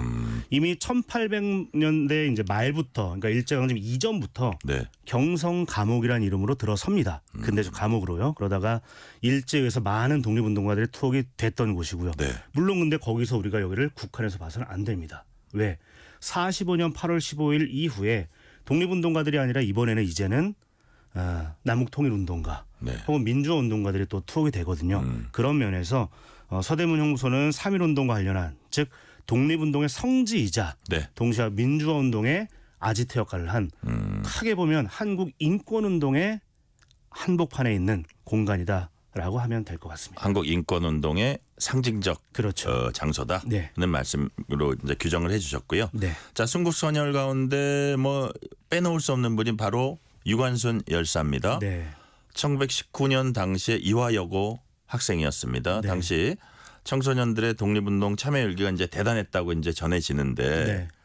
이화여고는 그때나 지금이나 서울 중구 정동 바로 그 장소 똑같은 장소입니다. 네, 덕수궁 돌담길 안에 지금도 자리 잡고 있는데요. 똑같은 장소예요. 그렇습니다. 예. 그 당시 명칭은 이제 이화 학당이었고 네. 지금은 이화 여고, 이화 외국어 여자고등학교 같이 있습니다. 같이 있는데 네. 아무튼 공간은 바뀌지가 않은 거죠. 네. 당시에는 유관순 예. 열사만이 아니라 정말 많은 학생들, 청소년들이 그러니까요. 함께했던 운동이었습니다. 그러니까 그 중에 가장 대표적인 분이 이제 유관순 열사니까 우리가 주로 이제 기억을 하는 거지. 그렇죠. 그렇지 않고 우리가 이름을 모르는 많은 학생들도 거기에 그 애국지사로 이제 참여를 했다 이렇게 보시면 되는 거죠. 그렇습니다. 이화학당 가기 전에 이 유관순 열사는 사실은 충남 그 공주에 있는 네. 영명학교를 다녔거든요. 네네. 거기서도 많은 학생들이 독립운동에 나섰고요. 이화학당에서도 마찬가지고 지금은 분단이 돼 있지만 남쪽에서만이 아니라 북쪽에서도 많았습니다. 그 고향이 충청도죠. 충청도 지금 충남 천안이죠. 그러니까요. 고향은 학교는 공주에서 다녔고요. 제가 지역 얘기해서 좀 그런데 애국지사들이 충청도 분들이 좀 많은 것 같아요. 제 느낌상으로는. 사실 알고 보면 전국적이었습니다. 전국적이죠. 그래서 네. 남쪽에 유관순이 있다면 북쪽에는 동풍신이 있었다. 그래서 여성 그러니까. 학생들의 역할이 정말 대단했습니다. 그러니까요. 예. 그 젊은 학생들이 그런 큰 역할을 했다는 걸 우리가 이제 또 기억해야 되고요. 네. 1919년 4월 11일 대한민국 임시정부가 망명정부 자임하면서 중국 상하이에 수립됐습니다. 네. 당시 임시정부를 자임한 여러 단체들 이제 통합했다고 해요. 네. 그런데 출범 장소가 왜 상하이가 된 건가요? 원래 이제 시작된 건 3.1운동을 계기로 해서 한성 정부가 출범을 합니다. 네. 지금의 서울에서요. 근데 이제 식민지하에 있다 보니까 활동의 그 범위가 네. 한계가 있는 겁니다. 일본의 존재 때문에요. 네. 그래서 당시 이제 각국 조계지로 활동에 그래도 좀 여지가 있었던 상해로 넘어가서 이분들이 활동을 이어간 거죠. 왜냐하면 외교를 하기 위해서는 아무래도 그 공간이 훨씬 더 이롭을 거다라고 이제 봤던 겁니다. 그러니까 어떤 직접적인 탄압도 조금 일단은 1차적인 탄압도 피할 겸 그렇죠. 그다음에 국제적인 외교도 독립운동에 있어서 매우 중요하다 그렇게 본 건가요? 그렇죠. 그리고 이제 러시아 쪽, 유럽 쪽, 또 미국 쪽과의 연락을 위해서도 당시 국제 도시로 이미 성장을 했던 상하이가 가장 합리적인 대안이었던 걸로 보여집니다. 네, 상하이가 가장 적합한 장소였다고 그때 네. 이제 그 애국지사들이 판단을 했다 이런 네. 말씀을 해주셨고요. 자, 대한민국 헌법은 전문에 3.1운동으로 건립된 대한민국 임시정부 명시하고 있습니다. 네. 임시정부 공화정 택했습니다. 임시정부가 왕정이 아니고 네. 공화정을 선택한 배경 역사적으로 보면 그 배경은 무엇이었을까요? 우리나라 이름에서도 그 배경을 유추해 볼 수 있는데요. 네. 조선이었던 나라가 대한제국이 됐고 식민지하에 되면서 이제 일본 제국 조선국으로 이제 다시 격화가 되는데 네. 이 3.1운동을 계기로 하면서 사람들이 생각을 하는 거죠. 나라를 만들 때 네. 앞으로의 나라는 어떤 나라여야 할까? 근데 이분들이 본 게 있지 않습니까? 당시 조선 황제정, 나아가 조선 왕정이 어떻게 무너져가는지를 봤을 때 왕실 사람 중에 독립운동에 가열차게 나선 분들이 없었습니다. 네. 뿐만 아니라 그 당시 엘리트라고 하는 사람들이 보여준 모습들도 있었고요. 그래서 특정한 사람들이 끌어가는 나라가 아니라 각성된 백성들이 이끌어가는 나라로 가야 한다. 하지만 역사성을 이어가야 되니까 네. 대한제국에서 대한은 떼오고요. 네. 근데 제국이 아니라 민국으로 간 겁니다. 물론 민자가 아니라 인국을 써도 되는 거죠. 네네. 인민이란 단어가 있지 않습니까? 근데 좀 차이가 있다면 사람 인자는 상당히 좀 엘리트의 이미지가 있는 단어예요. 배우고 네. 무언가 좀 가진 이미지가 있고 민이라는 한자어는 상형 문자인데 다친 사람입니다. 다친 뭔가 문제가 있는 사람을 가리키는 용어가 민자예요. 즉 서민, 민초를 가리키는 거죠. 민초. 그래서 인의 세계로 가야 하지만 기본적으로 우리의 국채는 백성들이 중심이 돼야 한다 해서 민자를 써서 대한민국으로 정해졌다는 거. 정말 인상적인 역사가 녹아있는 이름이라 할 수가 있습니다. 대한민국. 예. 유래 말씀해 주셨고요. 마지막 질문 드리기 전에 네. 제가 청취자 문자 하나 소개해 드릴게요. 자, 1918님이 내일은 집집마다 태극기를 개양하고 경건한 마음으로 순국 선현들께 감사하는 하루가 되면 좋겠습니다. 자, 문자 하나 더 들어왔네요. 지금 박봉남 씨가 아까 테일러 설명과 관련된 다큐를 국민의 방송 KBS 다큐 106주년 3.1절 기념으로 다시 재방송해 줬으면 좋겠습니다. 이거 편성이 다 됐을 텐데 제가 한번 건의는 해보겠는데 이게 장담은 못하겠습니다. 여튼 그런 지금 말씀이 나왔는데 우리가 꼭 3.1절이 아니더라도 이거 진짜 참 좋은 프로그램 같아요. 네. 그죠? 가슴에 와닿을 것 맞습니다. 같아서 네. 아주 좋은 소개해 주셨어요. 오늘. 네. 자, 마지막 질문 드릴게요. 네. 오늘 이제 공간이란 소재로 3.1절 숨결 깃든 곳 우리가 이제 돌아봤습니다. 자, 권기봉 여행가님께서는 이 중에 한 군데를 콕 집어서 방문한다면 어딜 가시겠습니까? 저는 서울광장이 정말 너무나 저에게는 인상적입니다. 네. 그냥 그런 걸 몰랐을 때는 지나다니는 그냥 공간 정도로만 인식을 했는데 알고 보니까 이 의미가 새롭게 느껴지고 네. 너무나 사랑스러워지는 겁니다. 더군다나 대단해 보이는 거죠. 왜 여기가 서울 미래유산으로서 즉 문화유산 반열에 올랐을까? 네. 보면 우리 사람들 개개인이 각성되어가는 역사를 보여주는 곳이기 때문에 그런 건데 가시게 되면 광장을 거닐어도 좋고요.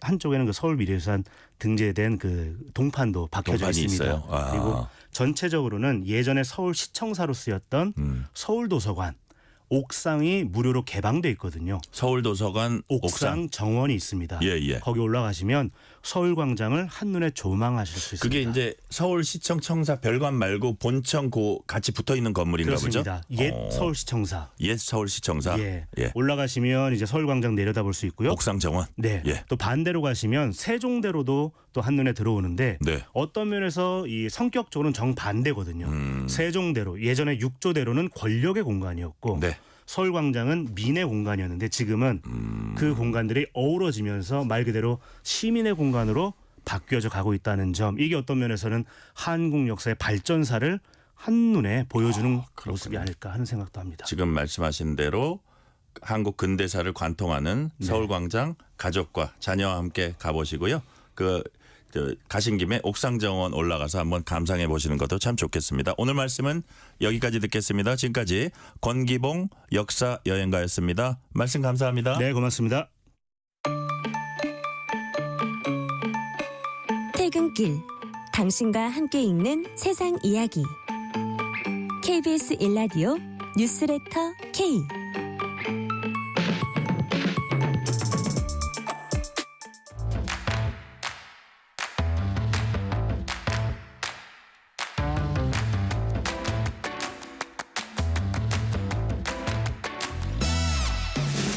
오늘 가장 뜨거운 뉴스, 화제 소식 쏙쏙 골라서 전해드립니다. 뉴스레터 브리핑. 오늘은 서울신문 손지은 기자 나오셨습니다. 손지은 기자님 어서 오세요. 네, 안녕하세요. 자, 최상목 대통령 권한대행이 국내 정치 아닙니다. 이건 대외 정책이에요. 오늘 미국 재무부 장관과 화상 면담했습니다. 어떤 얘기들 주고받았어요? 네, 최대행은요 스콧 베센트 장관과 오늘 화상 면담을 했습니다. 네네. 일단 굳건한 한미 동맹을 재확인했다고 기재부가 밝혔습니다. 자, 오늘 면담이 중요한 이유는요. 네. 이 윤석열 대통령의 직무정지로 정상외교가 중단된 상황에서 최대행이 대통령 권한대행으로서 미국 트럼프 신행정부의 핵심 인사와 접촉했다. 네. 이 점에서 의미가 있습니다. 자, 최대행은요, 이 베센트 장관에게 상호 관세 등 미국의 정책 결정 과정에서 한국의 미국 경제 기여를 고려하는 등 관심을 가져달라라고 요청을 했고요. 네. 또 인도 태평양 지역 세계 경제 안보 문제와 관련해서 긴밀한 한미 협력 다시 한번 강조를 했습니다. 또 한미일 3국의 공조가 필요하다라는 점도 오늘 또 다시 짚어줬다고 합니다. 자, 이 베센트 장관은요, 조지 소로스가 운영하는 이 펀드의 최고 투자 책임자였습니다. 네네. 이 CIO를 거쳐서 헤지펀드 키스케어 그룹을 창업한 인사고요. 월스트리트 금융 경험을 중시하는 트럼프 대통령의 2기 경제사령탑으로 발탁된 인물입니다. 그렇군요. 자, 미국 워싱턴에서는 그런데 한미 산업장관 간의 첫 회동도 있었다고 해요. 여기서 관세 얘기 같은 거 나왔어요? 네, 안덕근 장관이 이제 며칠 전에 출국을 해서 미국에서 주요 인사들 만나고 있습니다. 자, 하워드 러트닉 장관과 만나서 미국 측에 관세 조치 면제를 요청했다고 산업부가 밝혔습니다. 네. 조현동 주미대사 등도 함께 참석을 해서 우호적인 분위기 속에 진행이 됐다라는 게 우리 측의 설명이었고요. 관세 조치에 관해서는 실무 협의 채널을 구축하는 것에 합의했다고 합니다. 러트닉 장관은 미국의 무역 적자 해소 필요성을 강조했고요. 네. 또 이와 관련해서 한국의 협력을 희망한다라는 메시지를 전달했다고 합니다. 자, 그렇지만 이 자리에서 한국에 대한 관세 부과 계획을 구체적으로 언급하지는 않았다고 합니다. 그러니까 한마디로 얘기하면 우리 정부 측이 관세 조치 면제를 요청했는데 어쨌든 뭐 거기서 금방 대답을 내놓겠어요, 사실. 그래서 뭐 알았다고 하고 뭐 우리가 이제 논의해 보겠다 이렇게 얘기했지 않았을까? 그렇게 이제 추측이 됩니다. 자, 다음 소식으로 넘어갈게요. 지난주에 세계적인 가상화폐 거래소 바이비트에서 대규모 해킹 사건이 일어났습니다. 미 수사 당국이 해킹 배후로 또 북한을 지목했어요. 네, 미 연방수사국이죠. FBI가 배후로 북한과 연계된 해킹 조직 라자루스를 지목을 했습니다.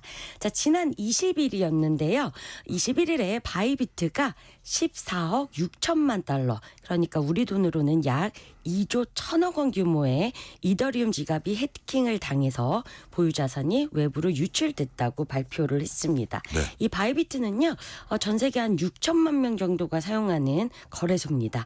대형 거래소라서요, 비트코인과 이더리움 등 다양한 가상자산 거래 지원하고 있습니다. 자, FBI는 이제 성명을 통해서 요 사이버 활동 중에 하나 트레이터라는 게 있습니다. 네. 요게 고소득 일자리 제한 요런 이장하는 메일을 보내서 메일을 열어보는 사람에게 악성 코드를 심고 암호화폐 애플리케이션 등을 통해서 해킹을 하는 겁니다. 자, 북한의 이번 행위를요, 이 트레이터라고 규정을 했고요. 네. 도난당한 자산 중 일부를 여러 블록체인의 수천 개 주소에 분산된 비트코인 그리고 가상자산으로 전환했다라고 밝혔습니다. 네. 자, 이렇게 보면 북한이 진짜 해킹 부대 제대로 이제 양성을 해가지고 이게 아까 뭐 말씀하셨지만 2조 넘는 규모 그 이더리움 지갑이 해킹당했다 그랬잖아요. 이 정말 주요 외화 획득 수단이 될 수도 있을 것 같다는 생각이 들고 미 수사 당국도 실제로 그렇게 생각하고 있는데, 자, 그렇다면 자, 송 기자님, 라자루스 어떤 조직입니까? 네, 2009년에 창립을 했는데요. 네. 북한의 이제 정찰 총국과 연계된 조직으로 이제 알려져 있습니다. 네. 2014년에 미국 소니 픽처스를 해킹하면서 이제 전 세계에서 주목을 받은 바 있습니다. 당시에 소니가 이 영화 인터뷰를 제작을 했는데 네. 여기서 북한 지도자를 풍자하는 내용이 포함이 돼 있었습니다. 자, 이 라자루스가 소니 내부 시스템을 해킹해서 대량의 데이터 유출했고요. 직원들 대상으로 협박성 메시지를 보내기도 했습니다. 그래요. 자, 그리고 2016년에는요, 이 방글라데시 중앙은행을 해킹해서 8,100만 달러, 우리 돈으로 약 1,100억 원을 훔쳤고요. 네. 또 2017년에 위너크라이 랜섬웨어 유포에서 전 세계에서 이 대규모 피해를 발생시키는 등 각종 사이버 범죄를 저질러 왔습니다.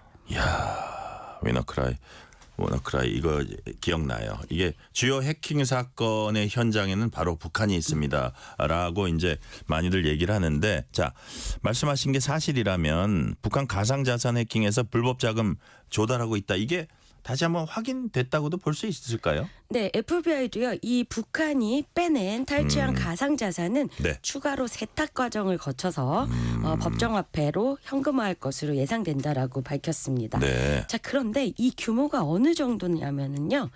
인류 역사상 최대 규모의 강도 행위에 해당한다. 그 정도예요? 네, 이렇게 영국 일간 인디펜던트는 평가를 했습니다. 자, 이게 통상적으로요, 우리가 인류 역사상 예. 가장 큰 규모의 강도 사건은 2003년 네. 이라크 전쟁 직전에 사담 후세인 당시 이라크 대통령이 이라크 중앙은행에서 10억 달러, 약 1조 4천억 원을 빼낸 것. 요게 이제 인류 역사상 가장 큰 강도 사건이다라고 네. 하는데, 요번 피해액이요. 2조 넘었다 그랬잖아요. 맞습니다. 그래서 인류 역사상 가장 최대 규모의 강도 사건으로 지금 평가를 받고 있고요. 자, 그리고 북한의 한 해 국방 예산이 네. 2023년 기준으로 14억 7천만 달러, 2조 1천억 정도가 됩니다. 네. 그러면 북한이 한 해 동안에 쓰는 국방 예산만큼의 돈을 훔쳤다라고 지금 볼 수가 있는 겁니다. 예. 아니 저는 강도 행위 하니까 요즘 서부 영화를 좀 보는데 왜 그 강도 장면 나오잖아요. 그건 완전 장난이네요. 여기에 비해 2조 원짜리 인류 역사상 가장 최대 규모의 강도 행위다. 그게 또 주인공이 북한이었다는 그 얘기고. 자, 이번에 이제 좀 주제 돌려볼게요. 이제 낮에는 완연한 봄 날씨입니다. 문화체육관광부가 3월부터 5월까지 국내 관광 활성화 위한 캠페인을 실시합니다. 어떤 내용입니까? 네, 캠페인 이름은요. 네. 여행 가는 봄 캠페인입니다. 어제 출범식을 시작으로 3월부터 5월까지 네. 문화체육관광부와 한국관광공사가 함께 추진하는 캠페인입니다. 자, 지금 내수 침체가 조금씩 길어지고 있고 네. 또 해외 여행을 나가시는 수요가 폭증하고 있기 때문에 그렇죠. 국내 관광은 상대적으로 좀 위축되고 있다. 이런 우려가 나오고 있어서 이런 종합적인 캠페인을 마련을 한 겁니다. 자, 일단 3월은요. 여행 가는 달로 정했습니다. 비수도권에서 숙박할 때 2만 원에서 3만 원까지 할인권 배포하고요. 또 고속철도, 관광열차 30에서 50% 할인 받을 수 있습니다. 네. 청년들을 위한 청년 네일로 패스, 그리고 렌터카 이런 교통 할인 등이 제공이 됩니다. 그리고 지역 여행 상품 특별 할인전도 열리고요. 근로자 휴가 지원물 50% 할인, 이런 지역 여행 상품의 가격을 낮추는 여러 가지 이벤트가 구성돼 있습니다. 네. 자, 그리고 5월까지 국민들이 참여할 수 있는 여행 프로그램도 10가지가 운영이 됩니다. 자, 날씨와 요 환경에 맞춰서 요 캠페인들이 구성이 됐는데요. 3월에는 전국 각지 프로모션 여행 상품 판매하고요. 네. 3만 원에 떠나는 템플스테이, 그리고 매달 10,000원에서 50만 원 상당의 참여 지역 숙박 체험권, 식음료 이용권들을 추첨해서 기회를 드립니다. 자, 4월에는 조금 더 날씨가 좋아지니까요. 네. 이 국도 외곽 약 4,500km를 잇는 코리아 둘레길 걷기 여행 주간이 실시가 됩니다. 얼마나 날씨가 좋겠어요. 네, 그리고 전국의 자전거 동호회와 애호가들이 국도 종주 코스를 발굴하는 자전거 자유여행 캠페인도 진행이 됩니다. 자, 그리고 4월에는 4월 20일 장애인의 날이 있잖아요. 네네. 이때는 관광 취약계층을 위한 특수 차량과 전문 인력 등도 집중적으로 지원이 됩니다. 자, 5월에는 이제 바다에 나갈 수 있기 때문에 네. 해양관광 캠페인, 또 바다 가는 달, 이런 여러 가지 캠페인들이 준비돼 있습니다. 네, 그런 거는 또 해양수산부 홈페이지 보면 될 것 같고, 아까 앞쪽에 좋은 거 많았는데 나 기억 다 못했는데 하면 문화체육관광부 홈페이지나 한국관광공사 홈페이지 들어가면 각종 좋은 혜택들 확인하실 수 있을 것 같습니다. 자, 그런데 우리나라를 찾는 외국인 관광객 수가 코로나19 이전 수준으로 이제 회복됐다는 얘기가 있습니다. 얼마나 늘었습니까? 네, 지난달 통계를 보면은요, 외국인 관광객 112만 명이 찾아서 지난해 같은 달보다 26.8% 늘었고요. 네. 코로나19 이전인 2019년에 이제 드디어 100% 넘었습니다. 완전 회복했군요. 101% 수준을 달성해서 완전히 회복한 것으로 평가되고 있습니다. 자, 지난달 한국을 가장 많이 찾은 국가는요. 중국, 일본, 대만, 미국, 홍콩 순이었습니다. 네, 오늘 말씀은 여기까지 듣겠습니다. 지금까지 서울신문 손지은 기자였습니다. 말씀 감사합니다. 감사합니다.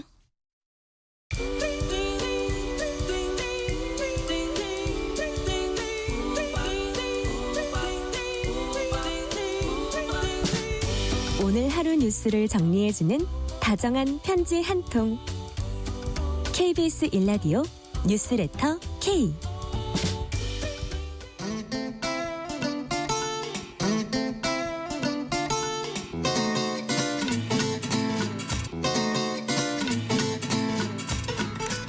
매주 다양한 문화계 전문가와 흥미로운 문화와 생활 얘기 나눠보는 시간, 주말엔 문화 코너입니다. 올해도 아카데미 시즌이 돌아왔습니다. 올해 오스카 전망 아카데미 기대작 얘기해 보겠습니다. 허남웅 영화평론가 나오셨습니다. 허남웅 평론가님 어서 오세요. 네, 안녕하세요. 자, 올해 아카데미 시상식 네. 무려 97회군요. 아, 네. 네. 1929년이 1회였으니까. 그러니까요. 예, 100년이 다 돼가고 있죠. 100년 가까운 역사를 가진 이제 권위 있는 시상식이잖아요. 그렇죠. 자, 우리 허남웅 평론가님은 네. 아카데미 시상식 하면 네. 뭐가 제일 먼저 떠오르세요? 일단은 한국인이라서 그런지 모르겠는데 2020년에 이제 기생충이 예, 뭐 작품상, 감독상 받았을 때 예. 정말로 누구도 예상하지 못한 예. 예, 그런 수상이었잖아요. 정말 놀라셨죠? 그죠? 아, 너무 깜짝 놀랐어요. 예. 비명을 질렀어요. 비명을 아니, 질렀어요? 이럴 수가. 그게 일단 가장 기억에 남고 예. 좀 충격적인 그런 장면으로는 아마 2년 전이었을 거예요. 네, 뭐였죠? 크리스 락 이 사이를 보는데 이제 윌 스미스의 아내를 좀 조롱했다고 해가지고 그렇죠. 예, 그래서 나올 때 저는 이게 이것도 일종의 좀 뭐 연극 퍼포먼스인가? 퍼포먼스고 그 네네. 약간 좀 웃기려고 사람들 그쵸. 하나 서로 짠 건가? 맞아요. 아니었잖아요. 아니었죠. 실제로 폭력을 행사했죠. 예. 너무 깜짝 놀랐어요. 야. 네, 생방송 중에 일어난 일이기 때문에. 야, 그거는 예. 놀라셨죠? 정말 짠 거 아니죠? 예, 짠 거 아니죠. 그러니까 예. 누가 봐도 그거는 네. 돌발적인 상황이었는데. 그래서 아카데미 그 시상식 쪽에서는 네. 10년 동안 이제 윌 스미스가 시상식에 참석하는 거를 금지시켰던 그렇군요. 그런 좀 중벌을 내리기도 했죠. 그러니까 저 미국 사람들 보면 그 네. 페널티 네네네네. 어떤 조치는 확실해요. 아, 그게 그쵸. 보면. 예. 네네. 그 스타를 이제 10년 동안 못 나오게 했다는 건데. 네. 야, 아내를 조롱했다는 걸로 폭력까지 행사한 네. 생방송 중에. 네네. 와, 근데 뭐 충격적입니다. 아카데미 하면 정말로 그거 말고도 예. 좋은 기억들이 많은데요. 그러니까요. 네. 하나만 더 꼽아주십니다. 하나는 그 2000년에요. 네. 트래픽이라는 작품으로 스티븐 소더버그 감독이 네네. 감독상을 이제 받았을 때 소감이 기억에 남는데 보통 그 수상자들이 소감 얘기하면 예. 누구누구에 감사합니다. 누구누구에 감사합니다. 예. 굉장히 길게 말하잖아요. 뭐라 그랬죠? 소더버그. 스티븐 소더 감독은 조금이라도 창작에 시간을 들인 모든 사람들에게 이상의 영광을 돌린다라고 짧게 얘기하고 이제 내려갔거든요. 예. 너무 감동적이었어요. 예, 거기에 너무 많은 내용들이 담겨 있잖아요. 거기에 그 막 정말 유명해진 사람이나 이렇게 상을 네. 타거나 큰 돈을 번 사람이 말고 그렇죠. 그런 제작에 참여하는 정말 아주 조금 그렇게 비중이 맞아요. 크지 않은 거라도 그 모든 사람에게 경의를 표한다. 그렇죠. 와, 멋있죠. 그거는 네. 엄청난 자기 철학이나 이 내공이 전제되지 않으면 참 어렵다는 생각이 맞아요. 들어요. 예, 자. 아카데미는 아마 전 세계적으로 네. 여러 가지 뭐 종류의 시상식이 있습니다만 네네. 가장 유명한 시상식 하나 꼽으면 아카데미 아닐까 그렇죠. 싶은 생각이 드는데 맞아요. 왜 이렇게 아카데미가 네. 주목을 받는 걸까요? 뭐 일단 전통과 권위가 있다는 사실도 있지만 우리가 네. 영화라고 했을 때 네. 일종의 대명사격으로 말하는 게 할리우드이잖아요. 네. 그리고 할리우드에는 너무나 많은 스타들이 모여 있고 또 전 세계 영화 시장에서 할리우드 영화가 거의 네. 점유율이 전 세계적으로도 90%를 점하잖아요. 예. 그런 이제 그 관계된 인물들이 이 시상식에 다 모인다고 했을 때 예, 거기서 과연 어떤 작품들이 상을 받을 것이고 어떤 스타들이 또 어떤 수상 소감을 할 것인가 그것도 중요한데 한국에서는 또 특히 아카데미를 바라보는 시선이 조금씩 달라진 게 기생충 이후에 거기서 끝난 게 아니라 또 윤여정 배우가 미나리로 그렇죠. 연기상도 받고 이러면서 올해는 아카데미에서 한국 작품이 어떤 게 받을 수 있을까? 아니면 어떤 작품이 후보로 올라갔을까? 거기에 대한 기대감들도 굉장히 높아진 것 같아요. 그래서 아카데미를 바라보는 한국인의 시선은 예전과 다르게 훨씬 더 깊어졌다. 그러니까요. 네. 예를 들어서 우리 여자 프로골프도 우리나라 선수들이 미국 가가지고 계속 우승하니까 맞아요. 그래도 그걸 보게 되고 결과를 알게 그렇죠. 되지 그게 아니면은 맞아요. 시선이 안 가듯이. 그렇죠. 자, 영화도 그렇다는 말씀해 주셨고요. 네. 작년에 2차 세계대전 당시 핵무기 개발 주도했던 물리학자 일생 다룬 오펜하이머 네네. 기대도 그렇고 상도 네. 그렇고 많이 몰렸습니다. 그렇죠. 올해 분위기는 어때요? 그렇죠. 보통은 이제 오펜하이머가 주요 작품상을 받았고 네. 그 이전에 뭐 에브리싱 에브리웨어 올 앤 원스 같은 경우도 네, 네. 주요상을 수상을 했는데 네. 올해는 예전하고 다르게 한 작품이 독식할 거라는 전망은 거의 없습니다. 아, 그래요. 네, 왜냐하면 이제 브루탈리스트라는 작품, 브루탈리스트. 에밀리아 페레즈라는 작품, 컴플리트 언노운이라는 작품, 아노라라는 작품, 예. 콘클라베라는 작품, 이 작품들이 워낙에 이제 그 좋은 느낌을 갖고 있는 영화들이거든요. 네네. 그래서 이 중에 개인적으로는 아마 한 작품이 좀 많이 가져간다면 네. 그 어떤 걸것 작품은 같아요? 브루탈리스트가 되지 않을까라고 예상을 하는데 예. 브루탈리스트가 그 곡 중에 이제 연기하는 부분에서 AI를 사용했다는 그런 또 논란이 번지면서 네. 과연 어떤 작품들이 가져갈까 아마 좀 분포가 퍼지지 않을까 하는 예상들이 굉장히 많습니다. 그렇군요. 네. 자, 그러니까 브루탈리스트 지금 저 AI 인공지능 AI 그게 논란이라는 게 지금 이거잖아요. 배우 목소리에 AI 씌운 맞아요. 그 작품이라는 거 아니에요? 극 중에 그 내용이 뭐냐면 헝가리 뭐예요, 유대인이 이제 미국으로 이민을 오게 되는데 그렇다면 이제 헝가리어를 배우들이 사용을 해야 되잖아요. 네네. 그런 미묘한 그 헝가리어에 좀 더 훨씬 더 좀 헝가리어 같은 느낌을 주려고 AI로 조금 매만졌다는 게 하나이고요. 또 하나 이제 극 중의 주인공이 이제 건축가거든요. 그 건축가가 극 중에서 굉장히 거대한 건축물을 짓는데 그 건축물의 디자인 자체도 좀 AI로 활용했다는 그런 좀 논란이 있어서 그렇다면 이 영화에 인간의 손길이 닿지 않았다면 그것을 우리가 평가할 때 기준으로 삼을 수 있을 것인가? 아니면 이것은 좀 낙제에 해당하는 부분이 아닌가에 대한 논란이 있거든요. 그래서 그것이 이번 영화제에서 어떤 방식으로 또 적용이 될지도 굉장히 궁금해요. 그 얘기는 뭐냐면 차후에 이제 아무래도 영화에서 AI로 활용하는 빈도가 높아질 거잖아요. 그렇기 때문에 그것이 앞으로는 또 어떤 방식으로 아카데미에 적용될까? 올해가 좀 굉장히 좀 중요한 그런 좀 시작점이 아닐까 싶어서 또 관심이 모아지기도 합니다.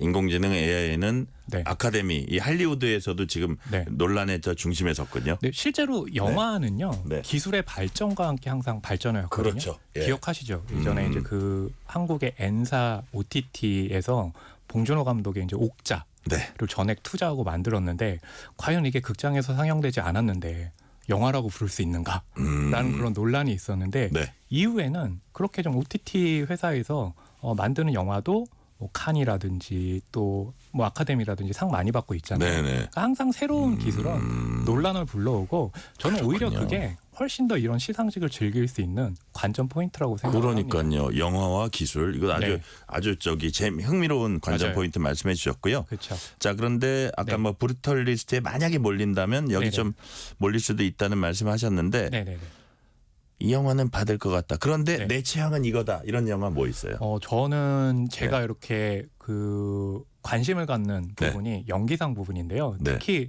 나무주연상 부분. 왜냐하면 제 취향은 그 작품상은 이제 10개 부분이 후보예요. 그리고 연기상은 이제 5개 부분 후보인데 작품상에도 올라가 있고 연기상에도 올라가 있는 이제 영화 중에 하나가 컴플리트 언노운이라는 작품이에요. 컴플리트 언노운. 우리에게 굉장히 잘 알려진 밥 딜런. 61년부터 65년 사이를 이제 다룬 작품인데 그 밥 딜런을 연기한 배우가 티모시 샬라메예요. 한국에 굉장히 많은 팬들을 가지고 있고 올해 나이가 29이거든요. 그런데 티모시 샬라메가 제임스 딘 이후에 그 최연소로 그러니까 30살이 되기 전에 2차례 연기상 후보에 오른 배우이거든요. 그래서 저는 이제 제임스 딘 이후 처음이에요? 네, 제임스 딘 이후 처음이에요. 굉장히 좀 연기를 잘했다는 거죠. 특히 컴플리트 언노운을 보면 정말로 밥 딜런이 티모시 샬라메인지 티모시 샬라메가 밥 딜런인지 모를 정도로 정말로 연기를 뛰어나게 잘했어요. 근데 이 연기상 부분에는요 유력한 후보들이 너무 많아요. 그러니까 가령 그 브루탈리스트 얘기를 했는데 거기에 에드리안 브로디라는 배우가 있는데요. 예전에 2003년에 피아니스트로 한번 상을 받았던 그런 배우예요. 브루탈리스트에서 연기를 너무 잘했거든요. 또 콘클라베라는 작품에서 이제 바티칸의 이제 추기경 연기 거기서 이제 콘클라베의 관장직을 맡은 랄프 파인즈도 연기를 너무 잘했어요. 그러니까 이 3파전으로 지금 좁혀지고 있는데 개인적으로는 티모시 살라메가 좀 받아가지고 그랬으면 좋겠어요. 그랬으면 좋겠는데 지금 그 전문가들의 예상으로는 콘클라베의 랄프 파인즈와 브루탈리스트의 에이드리안 브로디 그 중에 하나가 받을 수 있을 거다. 가능성이 더 높다. 라고 얘기를 하고 있습니다. 네. 자, 근데 아카데미 수상자들이 의미는 있는데 재미는 좀 없다 이런 얘기 있고 흥행에서 반드시 좋은 성적 내는 건 아니다 이런 얘기도 있습니다. 뭐 실례로 SF 대작들이 이제 아카데미와 잘 인연을 맺지 못하는데 그렇죠. 작품성과 흥행 별개입니까? 아니 저는 별개라고 생각하지는 않고요. 그래요? 네. 그 처음에 이제 말씀하신 것처럼 사이파이 영화가 아카데미에서 썩 재미를 못 본 건 사실이에요. 그래요? 올해도 이제 작품상 부분에 듄 파트 2가 올라가 있긴 한데요. 뭐 아무도 듄 파트 2가 작품상을 받을 거라고 예상하는 사람은 아무도 없고 또 그렇군요. 아바타 같은 경우도 주요한 부분에 올랐지만 전혀 그러니까 시각 부분 제외하고는 주요 부분 뭐 작품상이나 배우상 부분은 받지 못했잖아요. 그랬었나요? 네. 아마 이제 아바타가 이제 3부가 나오면 그때는 좀 분위기가 달라질지 모르겠는데 그렇죠. 말씀처럼 사이파이물이 이제 받지는 못하고 있는 그런 부분이긴 한데요. 뭐 그걸 떠나서 작품성과 흥행성이 별개냐? 이거는 아마 과거에는 그랬던 것 같아요. 예를 들어서 작년에 오펜하이머 굉장히 중요한 부분 석권을 했잖아요. 한국에서 300만 넘는 관객이 봤거든요. 그렇기 때문에 작품성과 흥행성이 별개일까? 오히려 아카데미 시즌이 되면요. 아카데미 후보에 올라간 작품들의 국내 개봉이 좀 올리는 경향이 있어요. 그렇군요. 그거는 좀 예전하고 달라진 게 뭐냐면 극장 관람료가 지금 굉장히 비싸졌잖아요. 그렇죠. 한 2만 원 정도 가까이 됐잖아요. 15,000원에서. 그러다 보니까 선뜻 어떤 영화가 개봉했을 때 바로 극장에 가는 관객들이 좀 꺼려하세요. 과연 이 작품을 믿을 수 있을까? 2만 원이나 내고. 그렇죠. 예전에 10,000원 미만이었을 때 봐도 뭐 실패도 뭐 상관없어라고 하지만 근데 이번에 아카데미에서 어떤 작품이 상을 받는다라고 했을 때 상을 받았어? 볼만할 것 같은데? 한번 믿어볼까? 그렇죠. 오히려 그런 부분이 좀 극장으로 관객들을 끌어들이지 않을까 생각을 합니다. 네. 봉준호 감독이 기생충으로 작품상 수상한 게 아까 말씀하셨듯이 2020년 5년 전입니다. 맞아요. 아직 진짜 생생한 기억으로 남아 있어요. 이번 아카데미 시상식 우리나라 연결되는 지점 어떤 게 있을까요? 저는 올해는 한국이 뭐가 있을까라고 했는데요. 단편 애니메이션 부분에요. 동화 작가로 유명한 백희나 작가가 있어요. 백희나 작가의 알사탕이라는 작품은 일본의 도에이 회사에서 단편 애니메이션을 만들었어요. 30분이 채 안 되는데요. 그러니까 어쨌든 영화는 일본작이네요. 그렇긴 한데 원작은 또 한국이기 원작은 한국 때문에 거고. 그렇기 때문에 이제 한국인들에게도 관심이 가는데요. 아카데미 단편 애니메이션 부분 후보로 지금 올라 있는 상태예요. 그래요. 그렇기 때문에 올해는 또 이 작품이 한국인들에게는 또 받게 된다면 그러니까요. 역시 한국의 콘텐츠는 죄송합니다.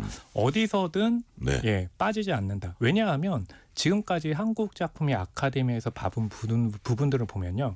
일단 기생충 같은 경우는 작품상과 감독상 그리고 그 이듬해 미나리는 연기상. 근데 이번에 또 애니메이션 부분이란 말이죠. 그러니까 한국의 어떤 영화 산업에 있어서 중요한 작품들이 이렇게 주목을 받고 있다. 또 실력을 인정받고 있다는 사실이 굉장히 지금 뜻깊게 다가오는 거죠.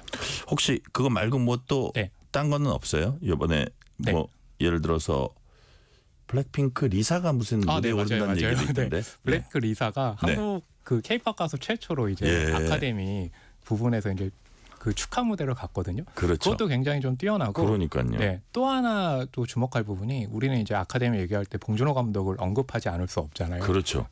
아카데미 협회에서요. 봉준호 감독의 작품 전시를 굉장히 오랜 기간 동안 3월부터 한 2년 동안 상설 전시를 가져요. 와, 2년 동안? 네. 예. 거기 이제는 뭐 그 봉준호 감독이 만들었던 그런 촬영 현장에서 지금까지 공개되지 않았던 그런 뭐 전시품이라든지 이런 것들이 공개되거든요. 그래서 혹시 LA로 여행 계획을 짜고 계신 분들이라면 아카데미 영화 박물관에 봉준호 감독 전시 놓치지 않은 것도 굉장히 좋을 것 같습니다. 그렇군요. 자, 마지막으로 이번 아카데미 시상식 이런 점에 주목해서 보면 더 재미있다. 관전 포인트 좀 소개해 주세요. 일단 저는 비주류의 반란이라고 말씀드리고 비주류의 싶은데요. 반란. 네, 예. 뭐 모든 부분이 그렇지만 특히 여우주연상 부분에 흥미로운데요.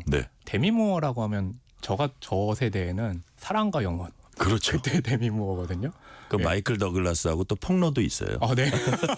여하튼 극과 극입니다. 지하이제인이라는 작품도 있고 그 이후에 데미 무어의 이제 커리어는 유명세에선 좀 떨어졌다고 생각을 그리고 했잖아요. 상을 잘 못 탔죠. 맞아요. 그렇죠. 근데 서브스턴스라는 작품이 지난해 개봉을 했거든요. 여기서 데미 무어가 지금 62세인데요. 네네.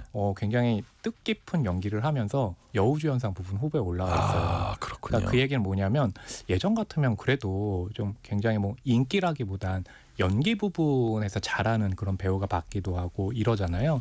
그런데 이 부분 같은 경우는 데미 무어도 그렇고 또 그 아노라라는 작품에 마이클 메디슨이라는 또 배우가 있어요. 무명이었거든요. 아노라를 통해서 굉장히 각광받고 있고 이 전에 이제 뭐 영국 아카데미라든지 그런 부분에서 연기상을 받고 있거든요. 그러니까 누가 봤던 아마 우리가 기존에 생각했던 그런 배우군하고는 전혀 다른 인물들이 받는 거거든요. 그래서 비주류의 반란 어떤 방식으로 이번 아카데미에서 빛을 발할까 관전 포인트입니다. 자, 비주류의 반란 한번 주목해 보시면 좋겠습니다. 오늘 말씀은 여기까지 듣겠습니다. 지금까지 허남웅 영화평론가였습니다. 말씀 감사합니다. 네, 감사합니다. 오늘 뉴스레터 K는 여기까지입니다. 커피 쿠폰 당첨자 명단은 뉴스레터 K 홈페이지 확인해 주시고요. 오늘 끝곡 영화 비긴 어게인의 삽입곡 애덤 리바인의 Lost Stars 듣겠습니다. 오늘도 함께해 주신 청취자 여러분 진심으로 감사드립니다. 지금까지 뉴스레터 K 전종철입니다.